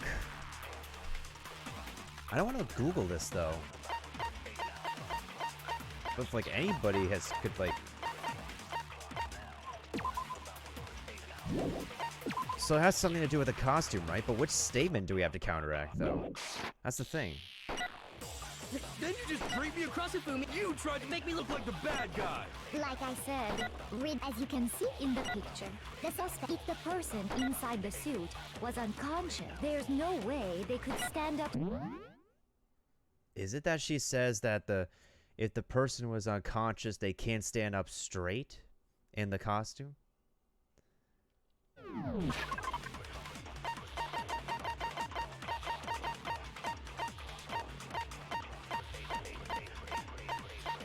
Where's the photo when we need it? Wait, let me just Google the photo, the actual photo real quick.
I could Darkhold. I'm just trying to look at this photo right now.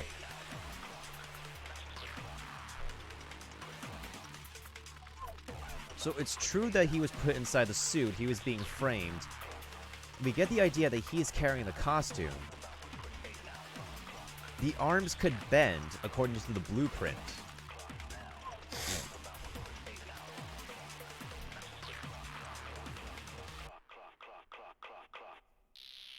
But is it the blueprint or the costume that we counteract with?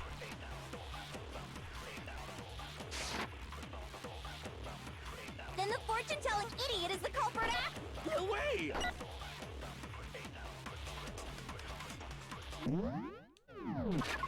And Makoto said that the costume can bend at the waist.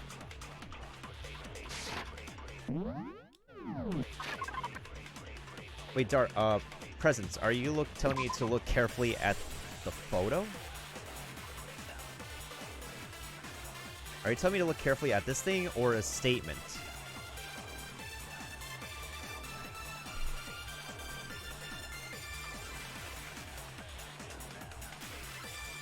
I mean, this correlates with the blueprint. The fact that his arms can be bent for him to carry the costume works with the blueprints. Wait a minute.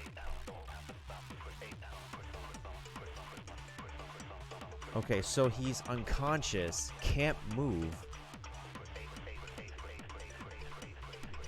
The photo and the statement. Okay, so.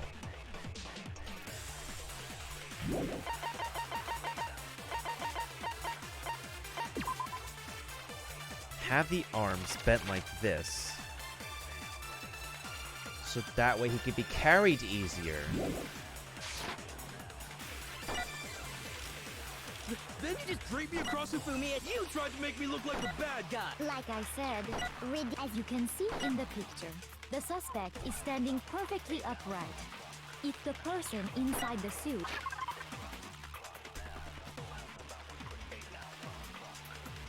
the photo and one of her statements, right? So is it the blueprint and... let me see. There's no way they could stand up straight like that. Then the fortune-telling idiot is the culprit. No way!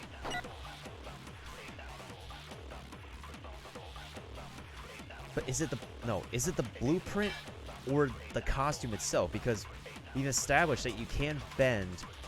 You dressed me up in that suit after I passed out. Then you just draped me across Hifumi and had him carry me. Had him carry my weight. Maybe we highlight that statement? Because technically speaking, if you put the blueprints together with Yasuhiro's first statement, then the photo would make sense. Am I onto something? This is what I'm thinking right here. If you combine the fact that it looks like he's made to carry Yasuhiro, according to the blueprints, then that would be a evidence we can counteract Celeste with. Is that right? That's what I'm thinking right now.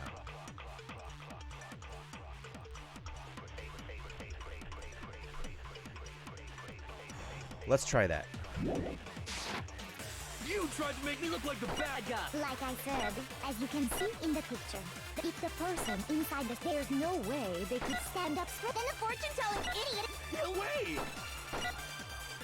I have 2 spare lives, Presence.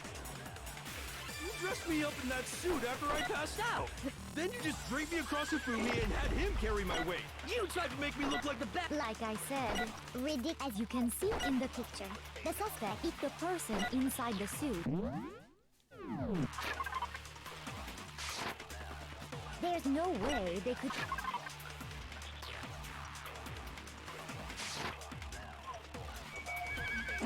Oh no, what? Then No. the fortune-telling idiot is the culprit. No way! You dressed me up in that suit after I passed out. Then you just draped me across Hifumi and had him carry my weight. You tried to make me look like the bad. Like I said, as you can see in the picture, the suspect is the person inside the suit was on. There's no way they could stand up straight like that. What? That doesn't work? Shoot! I only have like 2 more lives left. You dressed me up in that suit after then you just draped me across it. You tried to make me look like the best. Like I said, as you can see in the picture, if the person inside the suit, there's no...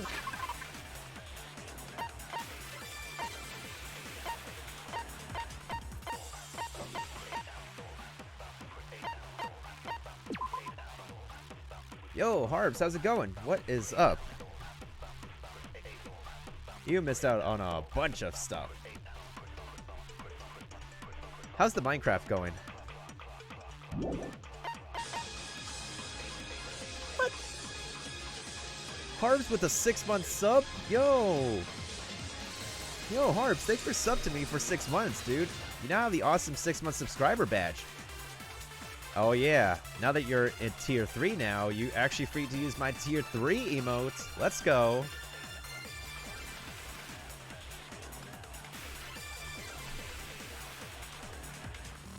We're trying to get through this class trial, and it's at a point in time where I'm either overthinking something, or I'm probably overthinking something, and I'm looking at it the wrong way. Then the fortune-telling idiot! No way!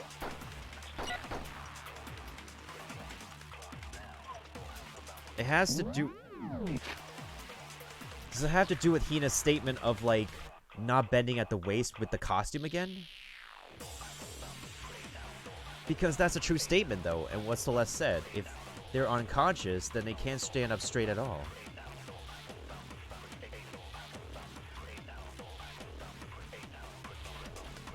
I don't want to exactly Google this, and Dark, I probably don't think the same way that you do. Well, both of you Darks.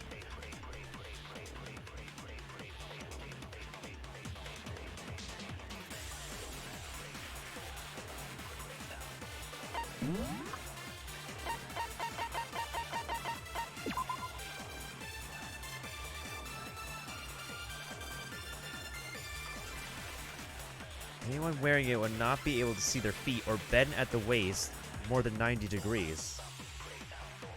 That's what the costume says. And Hina said that... And the only part of the robot suit that can bend is the arms, according to the blueprints.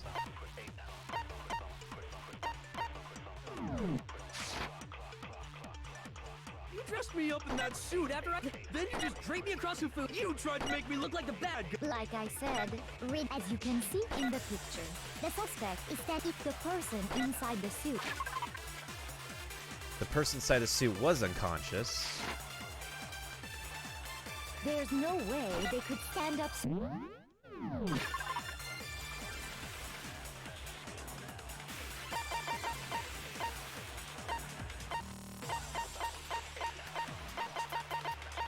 Because I've already tried using the costume evidence against that statement. That did not work. The blueprints did not work.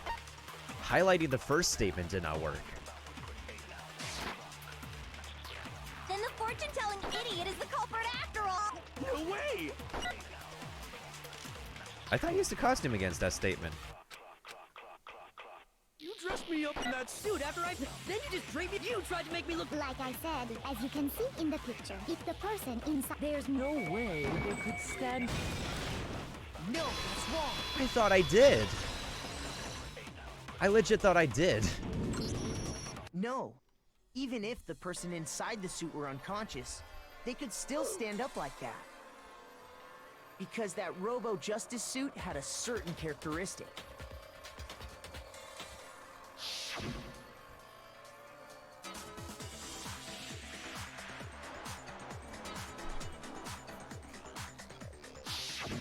That's right! They totally made a mistake when they made it, so it couldn't bend at the waist. I'm not so sure that was a mistake. I think the suit was designed from the beginning to be used the way it was. Oh. Celeste and Hifumi took the suit they'd specially designed and stuffed Hiro into it. That was a new expression. That's how they were able to fake that whole thing. I agree. The point of it all was to make us believe whoever was in the suit was to blame. Get it? Point. Uh-oh. Well then, I suppose this is checkmate. She's freaking out. Checkmate? Quick summary of the series.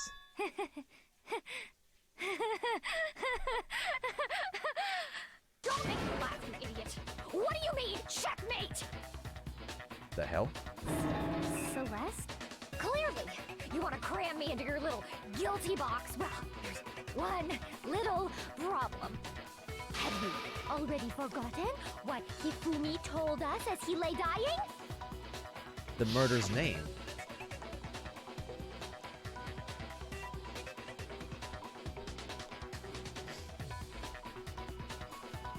Basically, Harps, it's like a battle royale amongst the most talented high schoolers to see who would kill each other in order to get out of the high school that they're trapped in.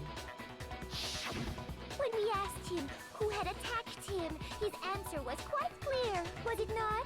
What's with the voice? Said, and I quote, Yasuhiro. Hold the heck up.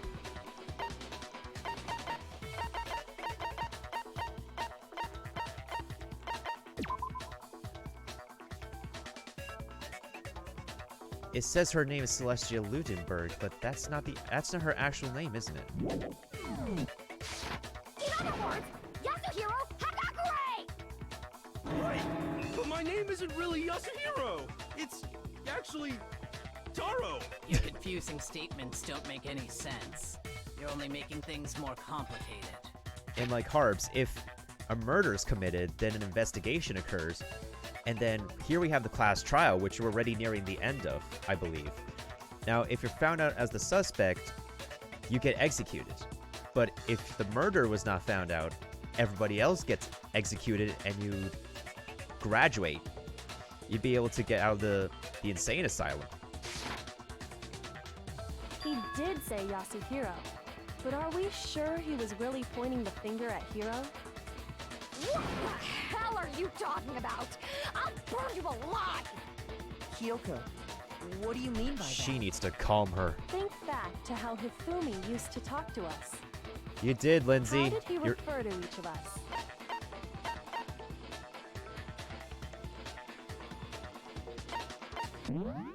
Yeah, Lindsay, we're around the end of the class trial already. Perfect timing, by the way. Harbs just actually already subbed to us for 6 months, by the way, too. So you can use our tier 3 emote. I got it! Last names. That's right! Our last names! He called us all by our last names! Exactly. I know I heard him say Mr. Naegi more than once, for example. So if Hifumi did mean to say Hiro's name, he would have said his last name, Hagakure. Exactly. I'm sure it was just incidental. By chance, his first name. No problem, Lindsay. Indecent? Oh, not this girl. Random chance. Now isn't that a convenient explanation? No, there's no reason to think he would have said the name any different than normal. But he must have run out of energy before he could say any more. So Hifumi was trying to tell us the last name of whoever killed him? That's correct. But the name he said doesn't apply to anyone here. Unless... Well, no. Hold on. There's one person it could apply to, and that's Celeste. She never actually told us what her real name is. Exactly. What did you just say? To think you'd take your false accusation so far, I don't know whether to laugh or spit! You could calm down first. Come on! Enough with your idiotic blather! Yasuhiro is a loser's name! Do I look like a loser to you? Well, do I? What? I think I've earned the right to be a little on edge. Okay, then fill us in. What's your real name? Make sure your ear holes are wide open and listen up! My real name is Celestia Ludenberg. Could you please stop making me repeat myself over and over again? Calm your big fuzzy hair. She is defensive, and her accent is totally fake. Uh-oh. Make your argument. E-handbook. Hifumi was trying to tell us something. He wanted us to know the killer's last name, Yasuhiro. If there's one person here who might have that last name, It would have to be you, Do clean it up, Celeste. Lindsay. You haven't told anyone what your real name is. How many times do I have to tell you? My name is... Celestia Ludenberg, god damn it! How long do you plan to go on pretending? That was upside down. I'm not pretending. It's the truth. And since you have no way to contradict me, that's the only truth there is! Moron! This is the e-handbook. Hifumi was trying to tell us something. He wanted us to know the killer's last name. Yas, if there's one person It would have to be you, Celeste. You haven't. How many times now? Celestia Ludenberg, god damn it! How long do you plan to go on pretending? I'm not pretending. It's the truth. And since you have no way to contradict me. No, that's wrong. E-handbook. That's it. The handbook. What? Anytime you turn your handbook on, it shows the owner's name when it boots up, right? Monokuma told us all about it before.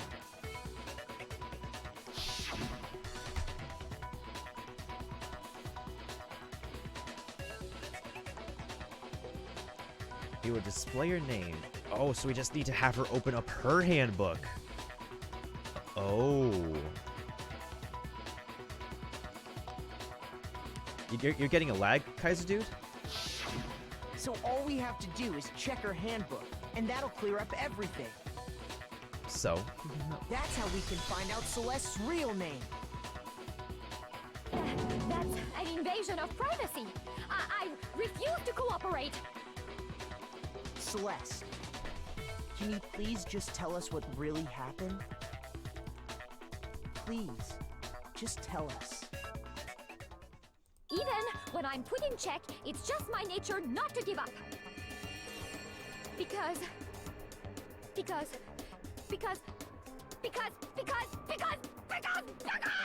until the game's over, you never know what might happen. Fine then, let me settle it. Let me go over the case again, from the beginning, and shed light on all your crimes. And that'll bring everything to an end. All right, let's put together what happened. Okay, so...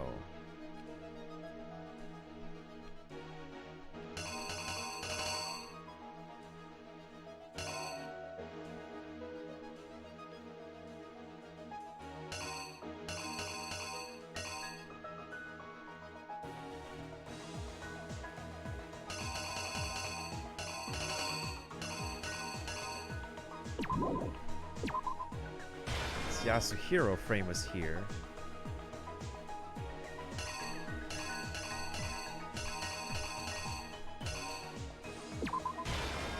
One o'clock, Yasuhiro came to the room.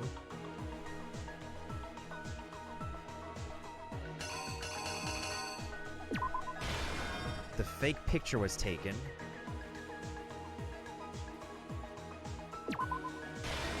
It's time. And then Hifumi killed Taka.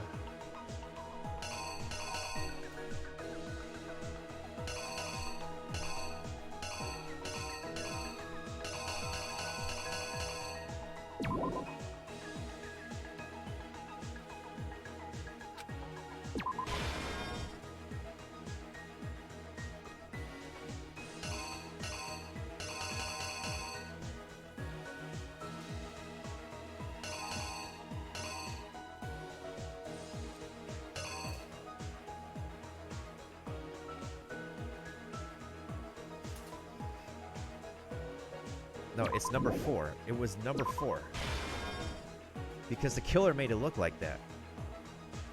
Okay, so he took the blood packet, splattered around his face.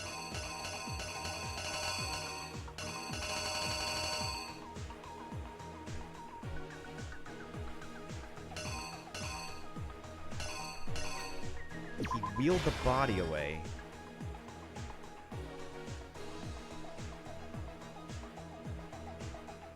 Then the killer took the blow.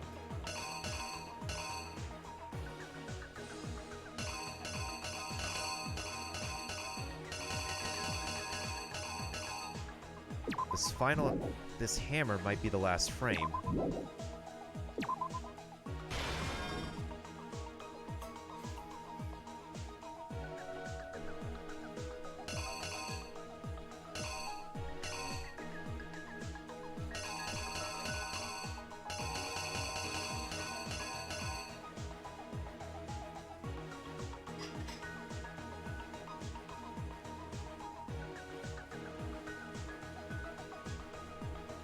That was the discovery of two bodies at the same time, but Hifumi might be playing dead.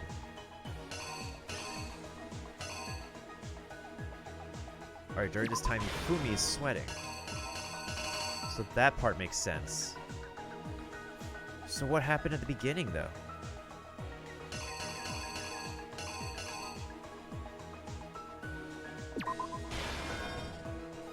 Act 1. Hifumi and the mastermind were working together. Well, the killer in this case. Taka was made to look like this killer with Justice Hammer 4.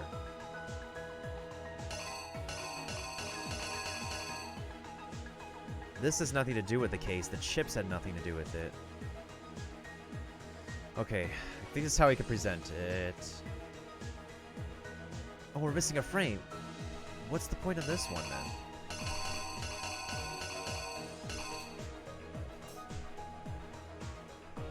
Justice Hammer 3. Made it look like that was the hammer used to kill him. Alright, let's do this. The killer is you! Before anything, the killer persuaded someone to help carry out the murder. And that person was... Really?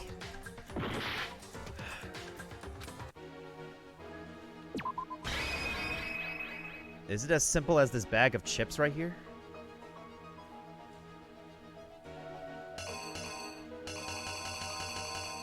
It's like one of those frames that try to throw me off, right? Because I have no other frames that would work with that. Here's exactly what happened. Before anything, the killer persuaded someone to help carry out the murder. And that person was... Really? What other frames could it be?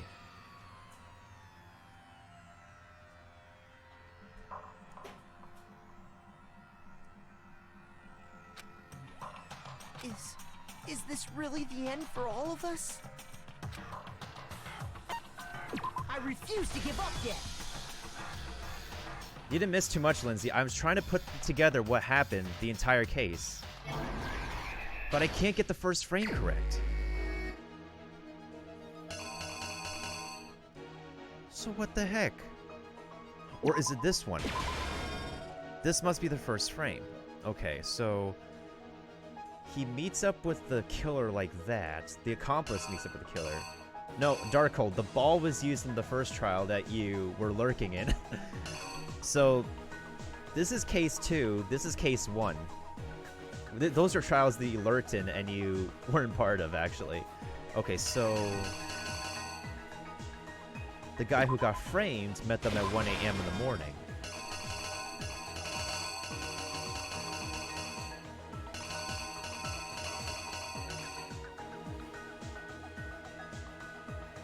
Why is the Act 1 frame cut off on her left arm? I have no idea, to be honest. Because we don't know what's the intention of getting the accomplice working with her. Right now, not at the moment, Darkhold. Let's see. This frame is obvious. So he meets up with them. He gets gagged. Gets put in the suit.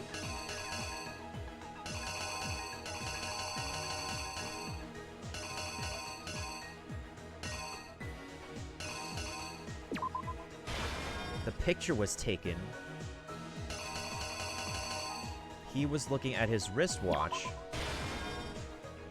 gets killed by the accomplice with the number 4 hammer. I think. Okay, so Act 4. The photo was shown. Let's see. He says he's not feeling well. So if that's the case, then is this frame for this one?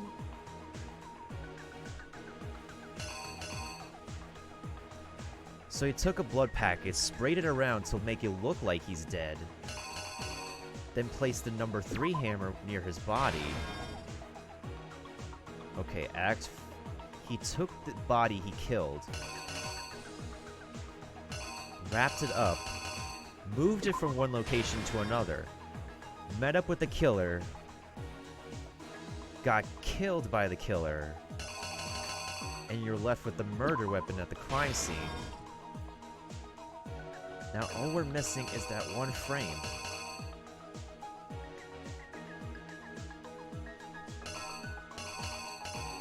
This is the only frame I think I could put it with. Alright, let's see if this is correct. Here's exactly what happened. Before anything, the killer persuaded someone to help carry out the murder. And that person was... Shaking hands. Hifumi. With an accomplice, the killer was able to execute a number of otherwise impossible schemes.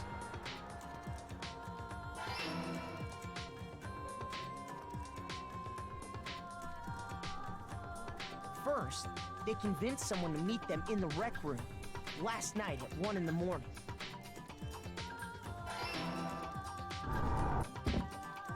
That someone they met with was Hiro. The murderous duo intended to pass Hiro off as the prime suspect. So when they met up with him, they drugged him, knocked him out, and stuffed him into the Robo-Justice suit. That's correct.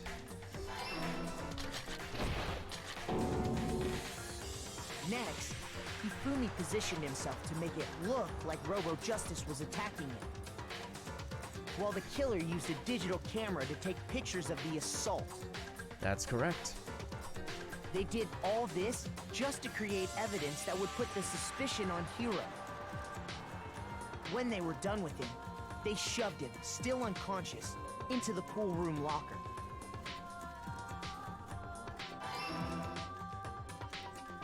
And then finally, at 6 a.m., they moved into the murder phase of their plan. They called Taka to the equipment room.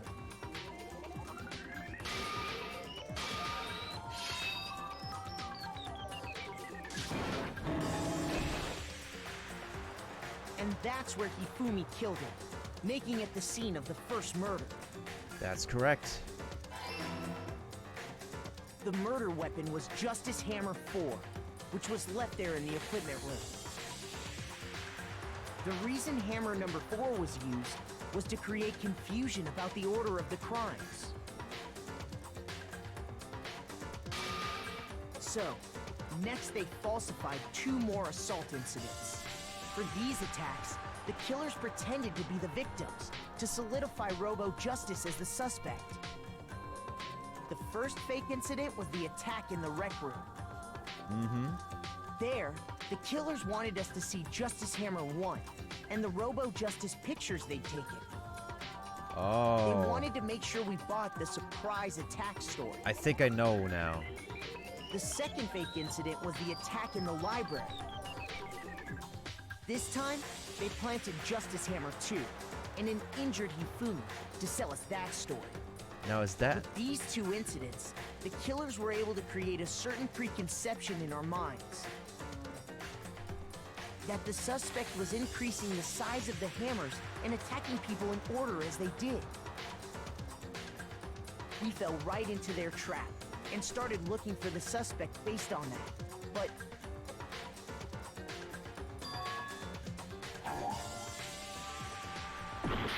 it has to be hammer number 2 then. Hammer number 2, that's the only possible other frame. I forgot about the second hammer that was with him. here's exactly what happened. So, next for these attacks, the first vacant there, that they wanted to make sure we bought the second fake incident was this time, they planted Justice Hammer 2 and an injured Hifumi to sell us that story. With these two incidents, the killers were able to As you create guys a can certain observe, my memory tends to be preconception in our short-term. minds. Because I forgot about the hammer. suspect was increasing the size of the hammers and attacking people in order as And they did. And the bullet, you think I missed Dark We Cold. fell right into their trap and started looking for the suspect based on that. But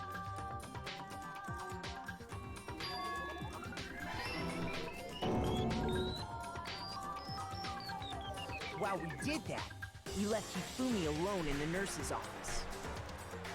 This was exactly what Hifumi was hoping for.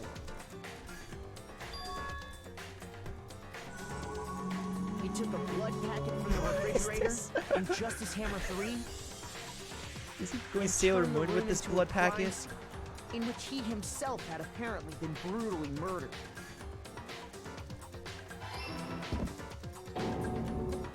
He let out a scream to draw us back, and when we returned, that's what we found.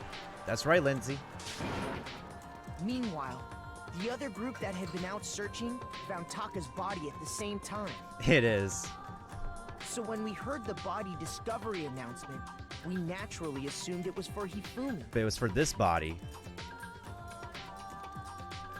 We left the nurse's office, and Hifumi once again took advantage of the situation. He simply got up and made his escape. When we learned his body had disappeared, we all rushed back to the nurse's office. And once again, Hifumi had the chance he was waiting for. This time, he snuck into the equipment room. That's right.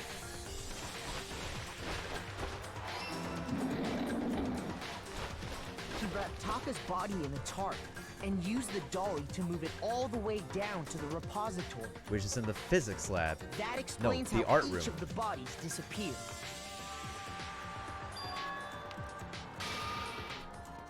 But even Hifumi didn't know what the true killer had in mind for their final act.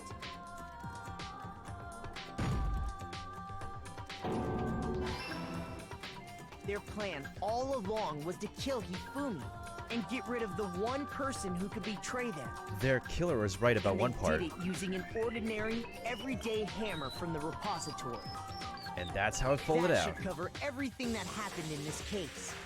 And the villain behind it all is...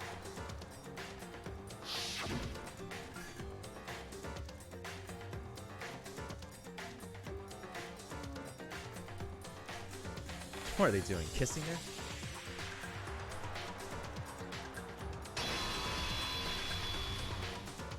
Celeste. Sorry, you lose. She didn't have a complete alibi, too. I lost? I lost? When was the last time I was forced to utter such words? They hang heavy around my neck. Then you admit it? You're the killer? Not yet. Listen to you, trying to take charge, as if you're my private instructor. I, Celestia Ludenberg. Actually, no, Taiko Yasuhiro is fine. What? Eiko? So, you finally accept it. Yasuhiro-san? I'm the kind of person, once I've lost, I don't like things to drag on. Interesting. That's her voice, alright. Let's see how crap we did for this trial. Very crap. A. It's gonna be a B. It's still an A? I thought I did pretty crap in this, honestly. Well, if the game says so, then I'll just take the A. I'm sure we all thought her voice was totally off. A for effort indeed, Lindsay, and that's the summation of a class trial in a way.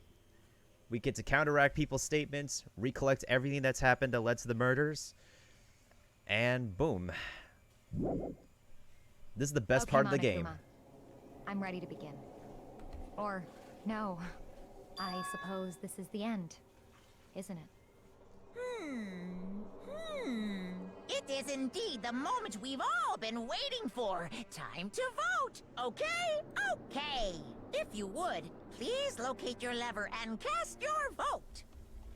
And when the votes are tallied, who will become the Blackened? Will you make the right choice or the dreadfully wrong one? What's it gonna be? What's it gonna be? So she finally admits defeat, like the previous murder.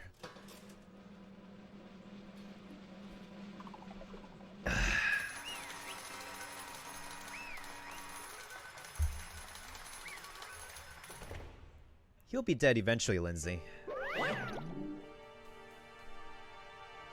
Everybody's totally correct. I'm out of voice. Was Taeko Yasuhiro.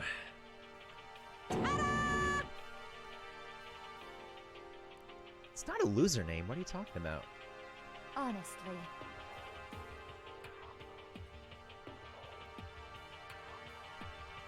Indeed it was. It complicates things. I knew it. It was blackmail. He had to blackmail the big boy in order to get him to commit murder. Which is sad, really. She relied on her specialty, lying. What did you use? So then,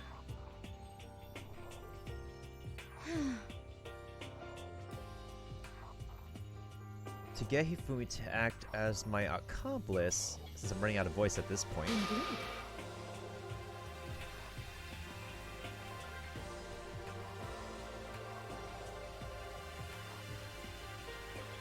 Oh, she used the laptop.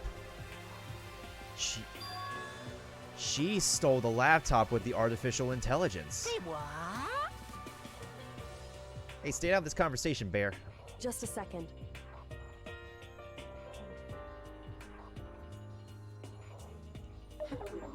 Told me how the loop as usual said. I knew it was the laptop. In other words, The laptop Indeed. had to be the bribery tool, the one I tool for see. blackmailing. He used it to drag Hifumi into the plan he'd come up with.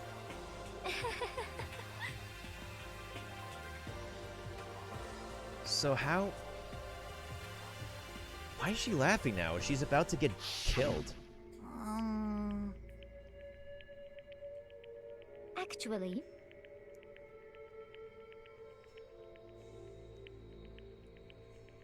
I know who did it. what? Are you okay with this? She lied. She still lied to him. So then, She still lied to him to get him to cooperate. So first she made it look like that Taka stole the laptop. Look at Hifumi's bedroom though. It totally screams otaku. Damnation! Poor Hifumi though.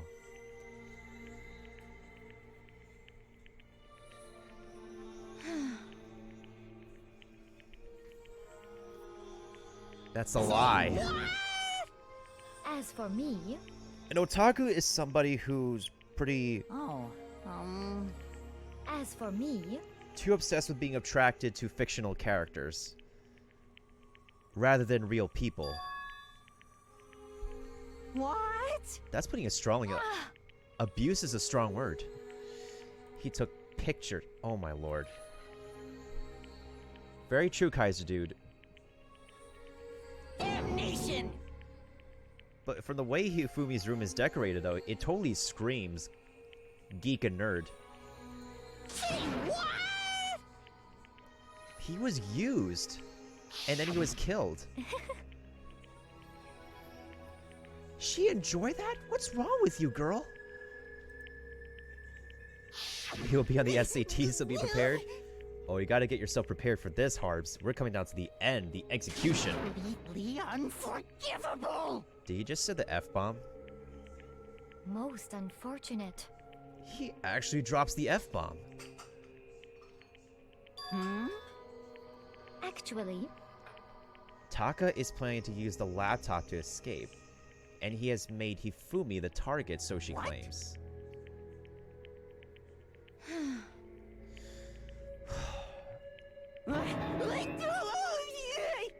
Indeed. So she got Hifumi to be mad to begin with.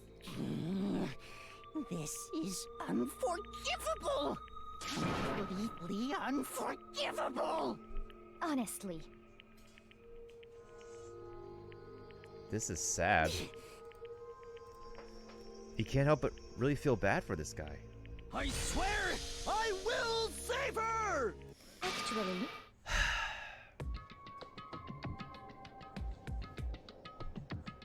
She came up with a plan. It's a badge of honor, Kaiser dude. You sure about that? Oh, nice, Lindsay. I hope it'll come out. And with that, it's complete.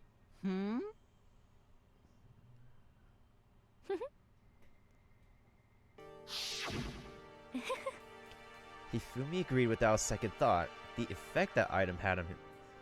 Well, yeah, because he cherished talking to fictional avatars rather than a real person. I see.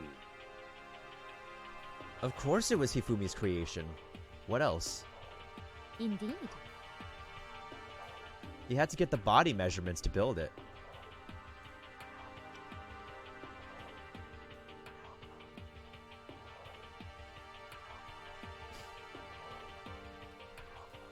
You chose him. You could have convinced Taka to kill Hifumi.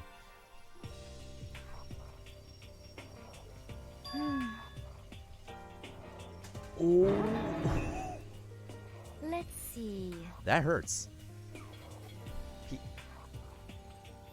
But Yasuhiro was pretty smart in one point in this trial, though, I'll admit.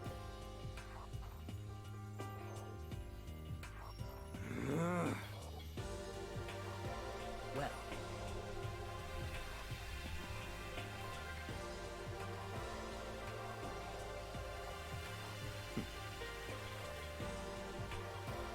Yeah, what was Hifumi supposed to do? He was coerced into killing. Are you okay with this? There's a heist going on in the chat if you want to earn some more mil tokens that way. If you earn 3,000 mil tokens, you can use the more exclusive sound effects commands, by the way. And if you have better Twitch TV as your extension, those are the emotes you can use. We also have Frankerface emotes as well to use in the chat. If I could find... They're not in my Streamlabs, but they are available.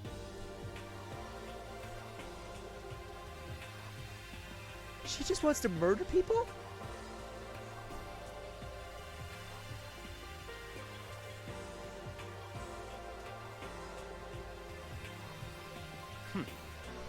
Stereotypical. Well, she's supposedly the ultimate, what, gambler?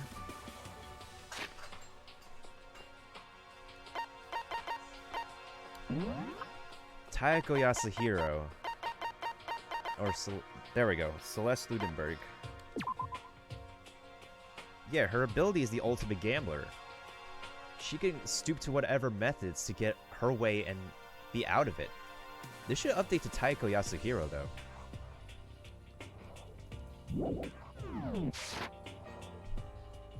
The lie to the level of the opponent. Wow. He believed the lie right up until the moment of his death. so in the end, Hey, nice job, Lindsay. You now have more than 1,000 mil tokens. There's been no point to my plan if the one who pretended to be dead did not end up dead himself. What the heck? And that's true. Accomplices don't get anything out of, helping murders. And according to the rules, you can only kill up to 2 people. Don't be mean! I wonder about that. Byakuya derives his pleasure from the thrill of the hunt. That is true. Why? What the heck? Yeah, was it really just for money? Hmm. It is a lot of money, yeah. But what else could it be? It's a complicated backstory, isn't it?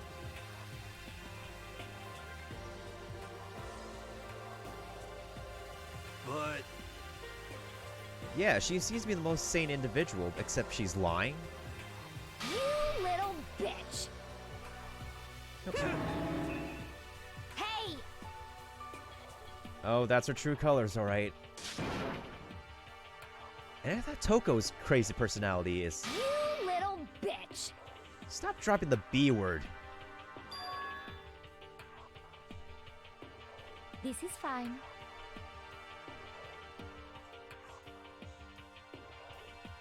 She dropped the B bomb, she did. Honestly. So she wanted to accomplish something, and being here, like, held her back from her dream. First the F word, now the B. Feels bad, I know, As right? for me, I did say my channel is PG-13. isn't it wonderful? Just to live in a European castle.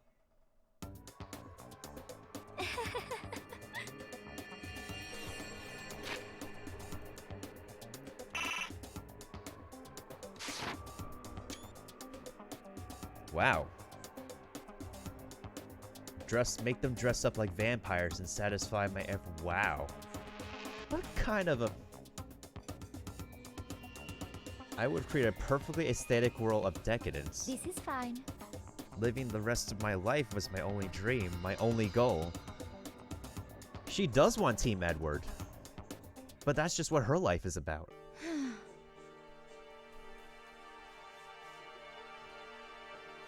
So she does want the money.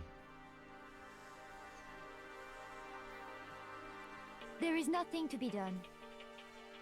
It is pretty self-serving, Kaiser dude, and it's kind of making me sick to my stomach right now. That's really greedy.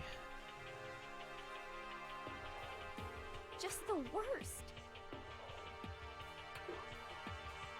She's willing to do whatever it takes. The ultimate gambler. Oh, Even if she loses all her money, she would continue. I agree, Lindsay. I wanted to throw up as well. you understand? She has no regrets. She's just a character straight up from the anime Kake Kurue or something like that. What is this? In that anime, I know there's a lot of high school students who are obsessed with gambling.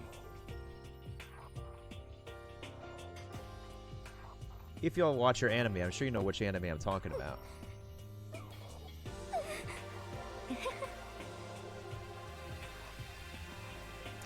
It's quite apparent.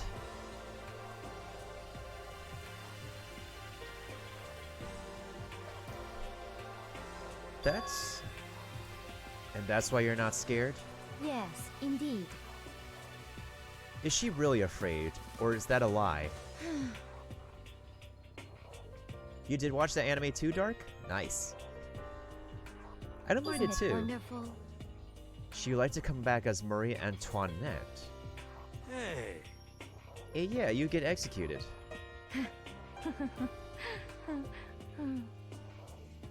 She smiled and...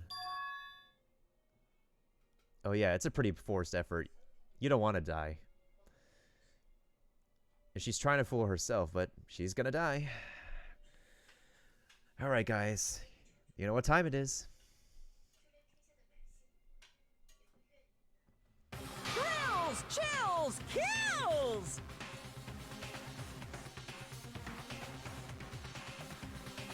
Now then, I prepared a very special punishment. Get on with it. Let's give it everything we've got. It's punishment time! I guess I'll let Kyoko hold on to this. Hmm? What? Will it really give you the hope you're looking for? I can't say I ever saw it that way. Which is why... Actually, it's not important. Well then, take care, everyone. Perhaps we'll meet again, in another life. See you, Taeko.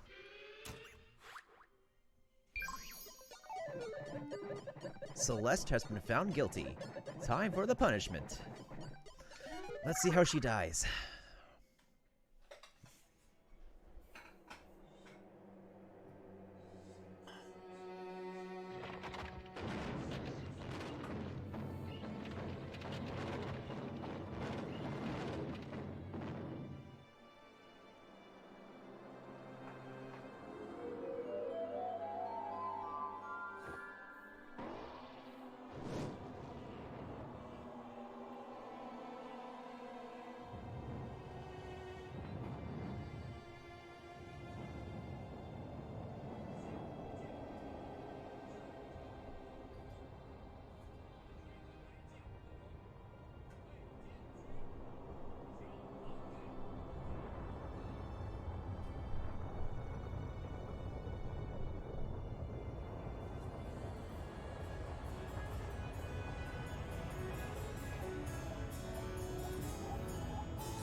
Nope, it was not hard. She could have just burned slowly to death and get barbecued until she's well done. So essentially that was just a cheap hit and run, which I don't think is really a justified way to die.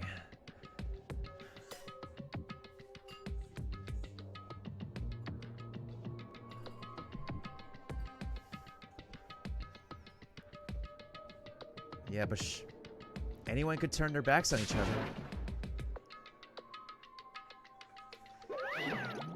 That's what happens when you're found guilty, Harbs. You get executed in a very unique fashion.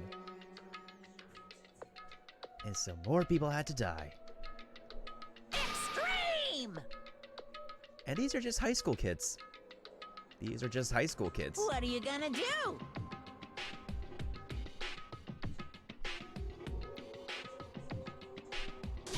Let me out of here! Yeah, they're breaking down all right. Too bad. So was that meant to be metaphorical or something, Kaiser dude? Her execution?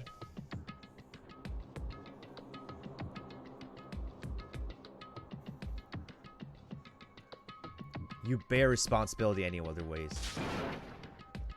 You're the mastermind, and you had people executed. How strange. Ooh, that's good voice acting. How strange.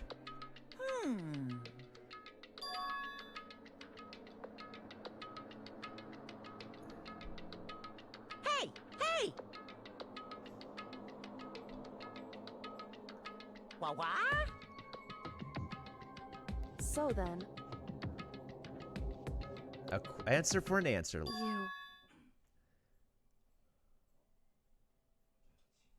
Ooh. Uh-oh. Hey, Ooh, how exciting. Oh, this bear.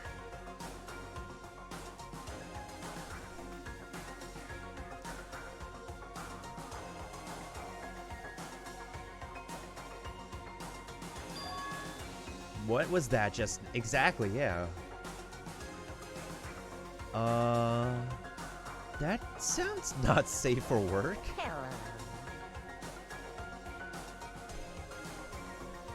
Hello. Bye for now, bear? Well,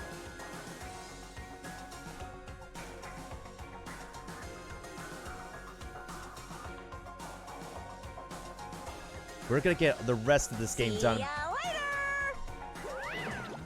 We're gonna get the rest of this game done by the end of this month, Dark. It is Anime April, after all.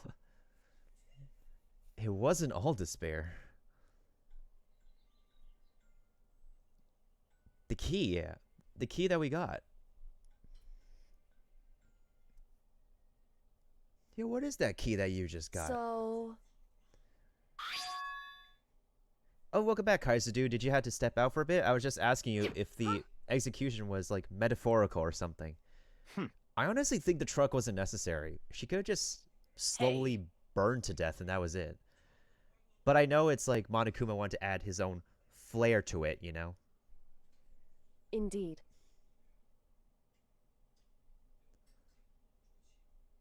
Because I kind of feel that Celeste's, her execution was kind of metaphorical.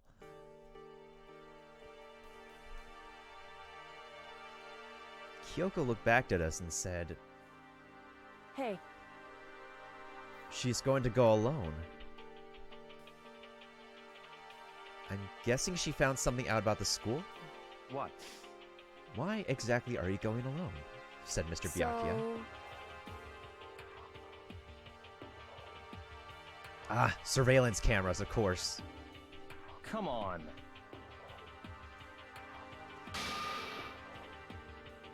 There is, yeah. One of them could be an accomplice to the mastermind. What?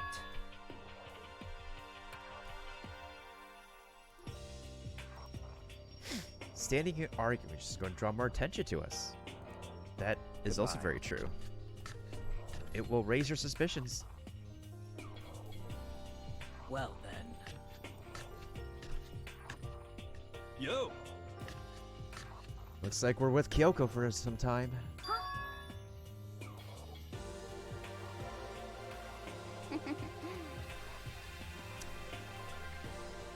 Okay. Oh, she's talking about you, Lindsay. She's talking about you. Enjoy the... Are you talking about the whole case, the whole chapter regarding her Shall we murders?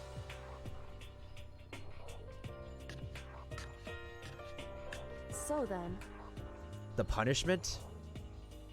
I don't know. I only like the burning part, not the truck. The burning part was actually done, like, drawn pretty well. I'm just fine with her burning. Alter Ego's back!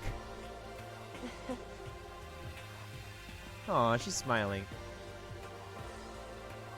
The bottom... Kokoro. The bottom of her Kokoro. Oh. That makes sense.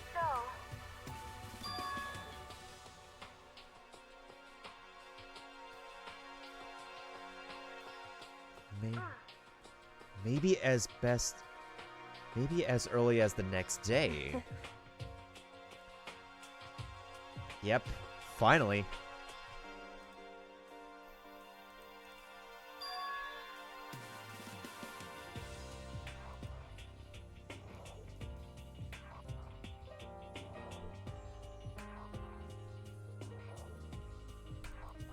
Yeah, what are you trying to do?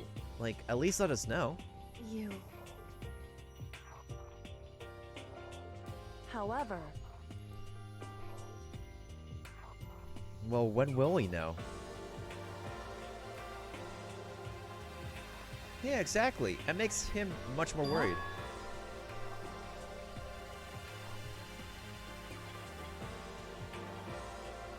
This dude is genuinely want to look out for you, girl.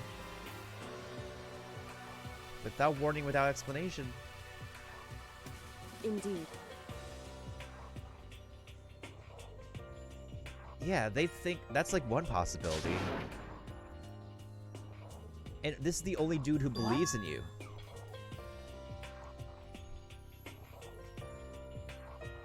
Yeah, just tell him.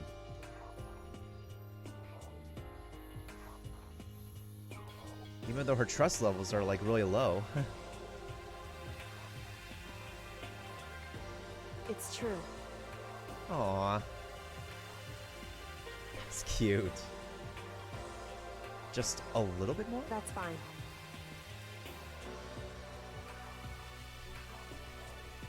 Alright, where have you been going?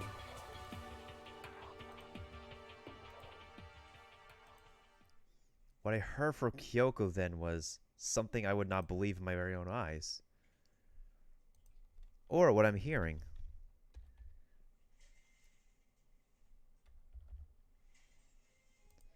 Okay. I had to confirm what she told me with my own two eyes, so I waited for nighttime to come. And when it did, I went into action.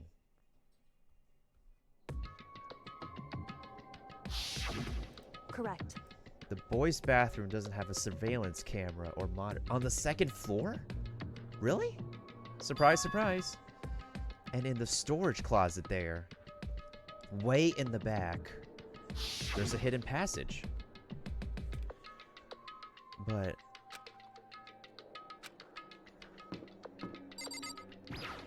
let's see for ourselves, shall we?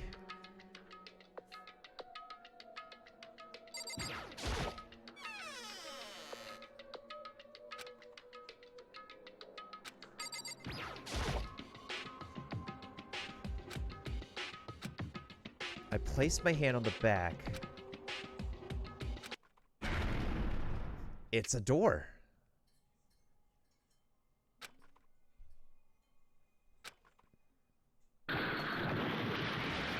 Whoa. That's a lot of books. Turn out.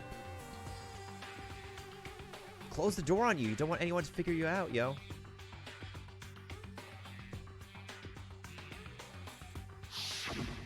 Correct. Ooh, that changes stuff. In the back of that closet, there's a secret room.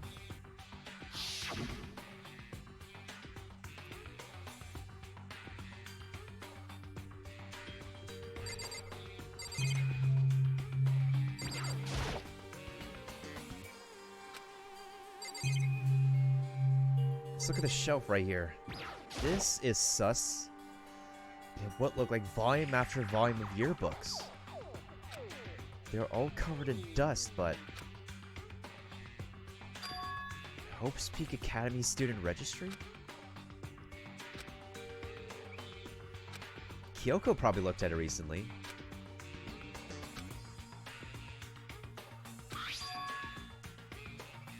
You must not leave? Why? That is weird.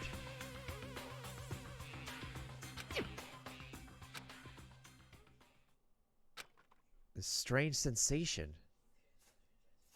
Like deja vu, Groundhog's Day.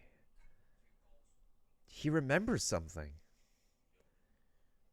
But what does Makoto remember? Oh, man.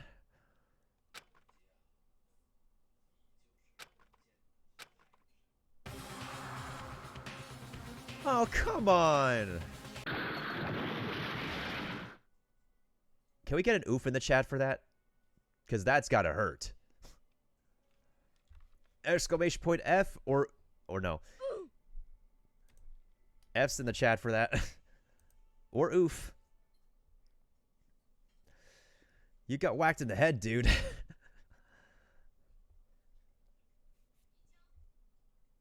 And when you open your eyes, I'm guessing the bookshelf was scrapped. Called it.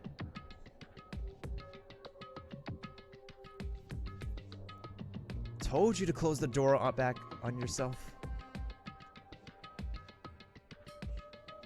The dull throbbing pain proved that much.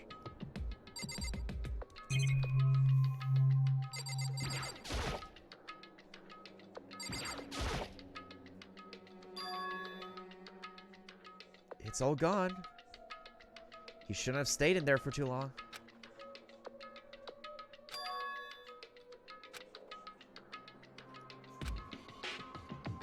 The evidence must have been... The insistent pain began to spread across the rest of my body.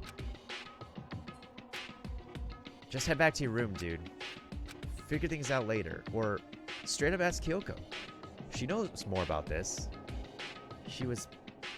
pain, my mind heavy with thought. I dragged myself back towards my room.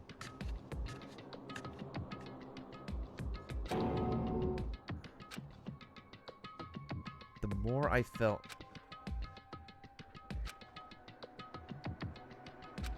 After that... Huh? You heard a sound. I hear it too. It won't, Kaiser dude? I swear I updated my thing. Well, let's go to the gym. Let's see what's going on. As I desperately hauled my shaky frame towards the gym, the sound got stronger and stronger.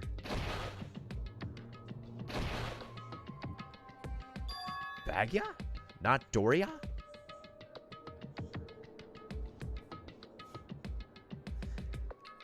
That's possible, yeah.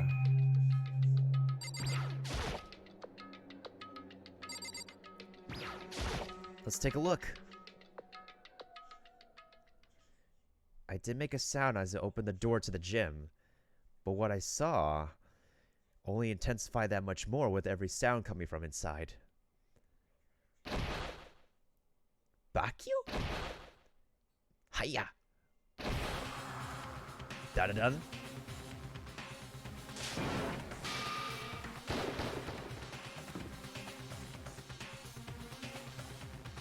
Before me, there raged a battle beyond anything humanly possible.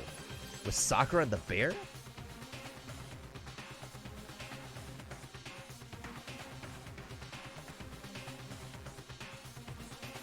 Oh my lord. Why, you? What do you think you're doing? I asked you a question. What's the meaning of this? How dare you defy me? This wasn't part of the deal! The deal? I've made a decision. I will no longer retreat, no longer compromise, no longer regret. I've made my decision. Okay. I'm going to resist you. Okay, but you do realize what will happen if you go through with this, right? You haven't forgotten, have you? Oh boy. What I'm holding hostage?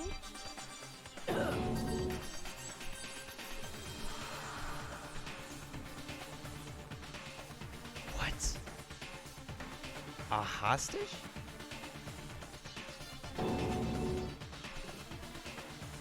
Sakura's the spy?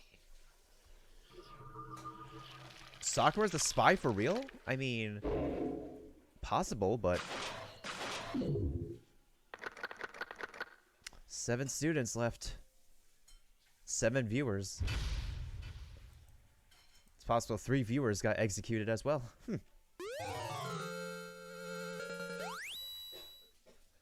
Dun dun dun dun, indeed. Oh my lord.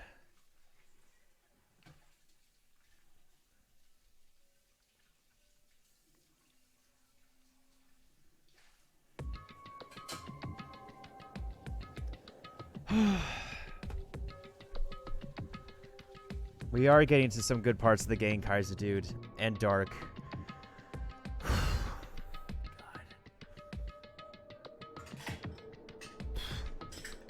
Oh, that was quite a day we've had.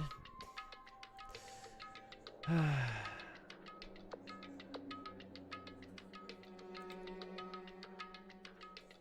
accepted that.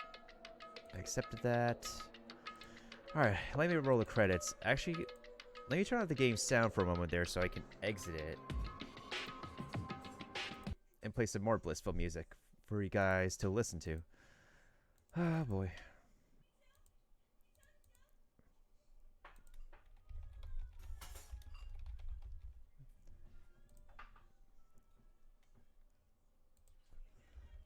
Or is it Beautiful Lie, I think? No, Beautiful Lie is the 3rd game.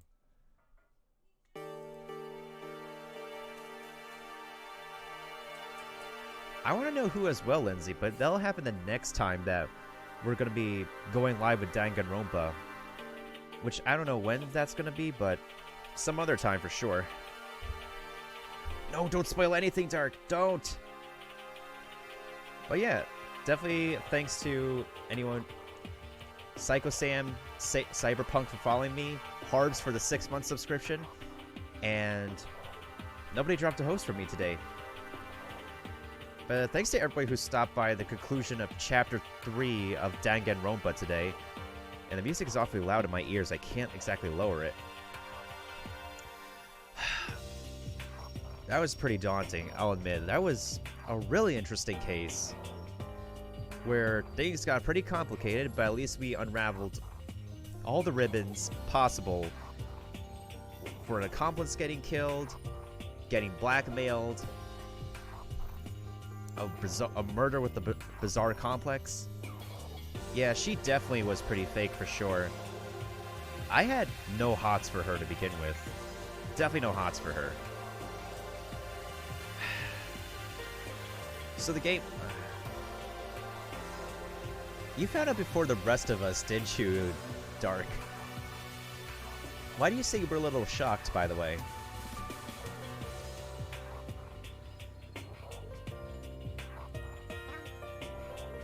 Reminder to all the guys out there, don't stick your D in crazy. That's correct, Kaiser dude, that's correct. Celeste is why. That is very true. That is very true. Alright, so... the game plan for the next time being is... probably Adventure Quest 3D tomorrow for some quick farming on the side, maybe. And then for Anime April on Thursday, because I know Darkhold, I believe, is going to get raided by Artix Entertainment then. We're going to try a new game, actually. So we're going to do like a couple hours of Yu-Gi-Oh! Duel Links, and then we're going to try Persona 3 for the very first time.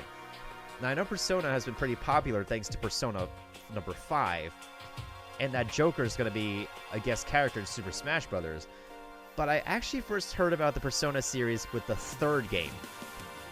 And during my time in high school, people have been playing Persona 4. So what I want to do is complete Persona 3, then Persona 4, and that way we'll be kind of prepared for Persona 5. And I'm guessing they're like connected with some characters as Easter eggs and stuff related to each other. You'll find out what I mean when you get farther. I didn't mean Celeste. Okay, gotcha. Yeah, sure, I definitely will, Kaiser dude. So are you saying Persona 3 is like chronologically the 4th game? It occurs before Persona 5. Oh, it's the release. The release order. Okay, gotcha. And there's like 2 versions of Persona 3 as well. I'm gonna do, I believe, I'm gonna try to boot up the PS2 version. I'm gonna try. I tried it last night. It was working, but we'll see if it works for Thursday stream. If not, I'll have a backup plan. Ah, okay, gotcha. So they split the second game into 2 parts. Okay, got it. Yeah, classic Persona 1 and 2 is not something I get into, but when it starts to get more updated mechanics and whatnot, then I start to get into the series. Like, Persona 3 is definitely where I'm going to be starting at. Oops. Innocent Sin and Eternal Punishment are Persona 2 games? Alright, yeah, sure thing. I definitely will. In the meantime, I am going to drop a raid on somebody. Who have we not raided before? Let's see. I'm trying to raid somebody who's, like, kind of lesser known on the chain. I mean, if you guys like, we could go ahead and raid our fellow, I guess we could raid Hotbox if you like. If you guys don't mind, like, dropping raid on Hotbox, we could go and support him for the rest of the night today. I think everybody else on the list is pretty doing well in viewership and whatnot. Better than me today. Yeah, I think I'm going to go ahead and drop the raid on Hotbox. So, if you guys haven't yet, you can follow my social media right there. Twitter is where I primarily post an updated schedule for all my streaming goodies. And yes, Dark, that's the Discord link right there if y'all would like to join.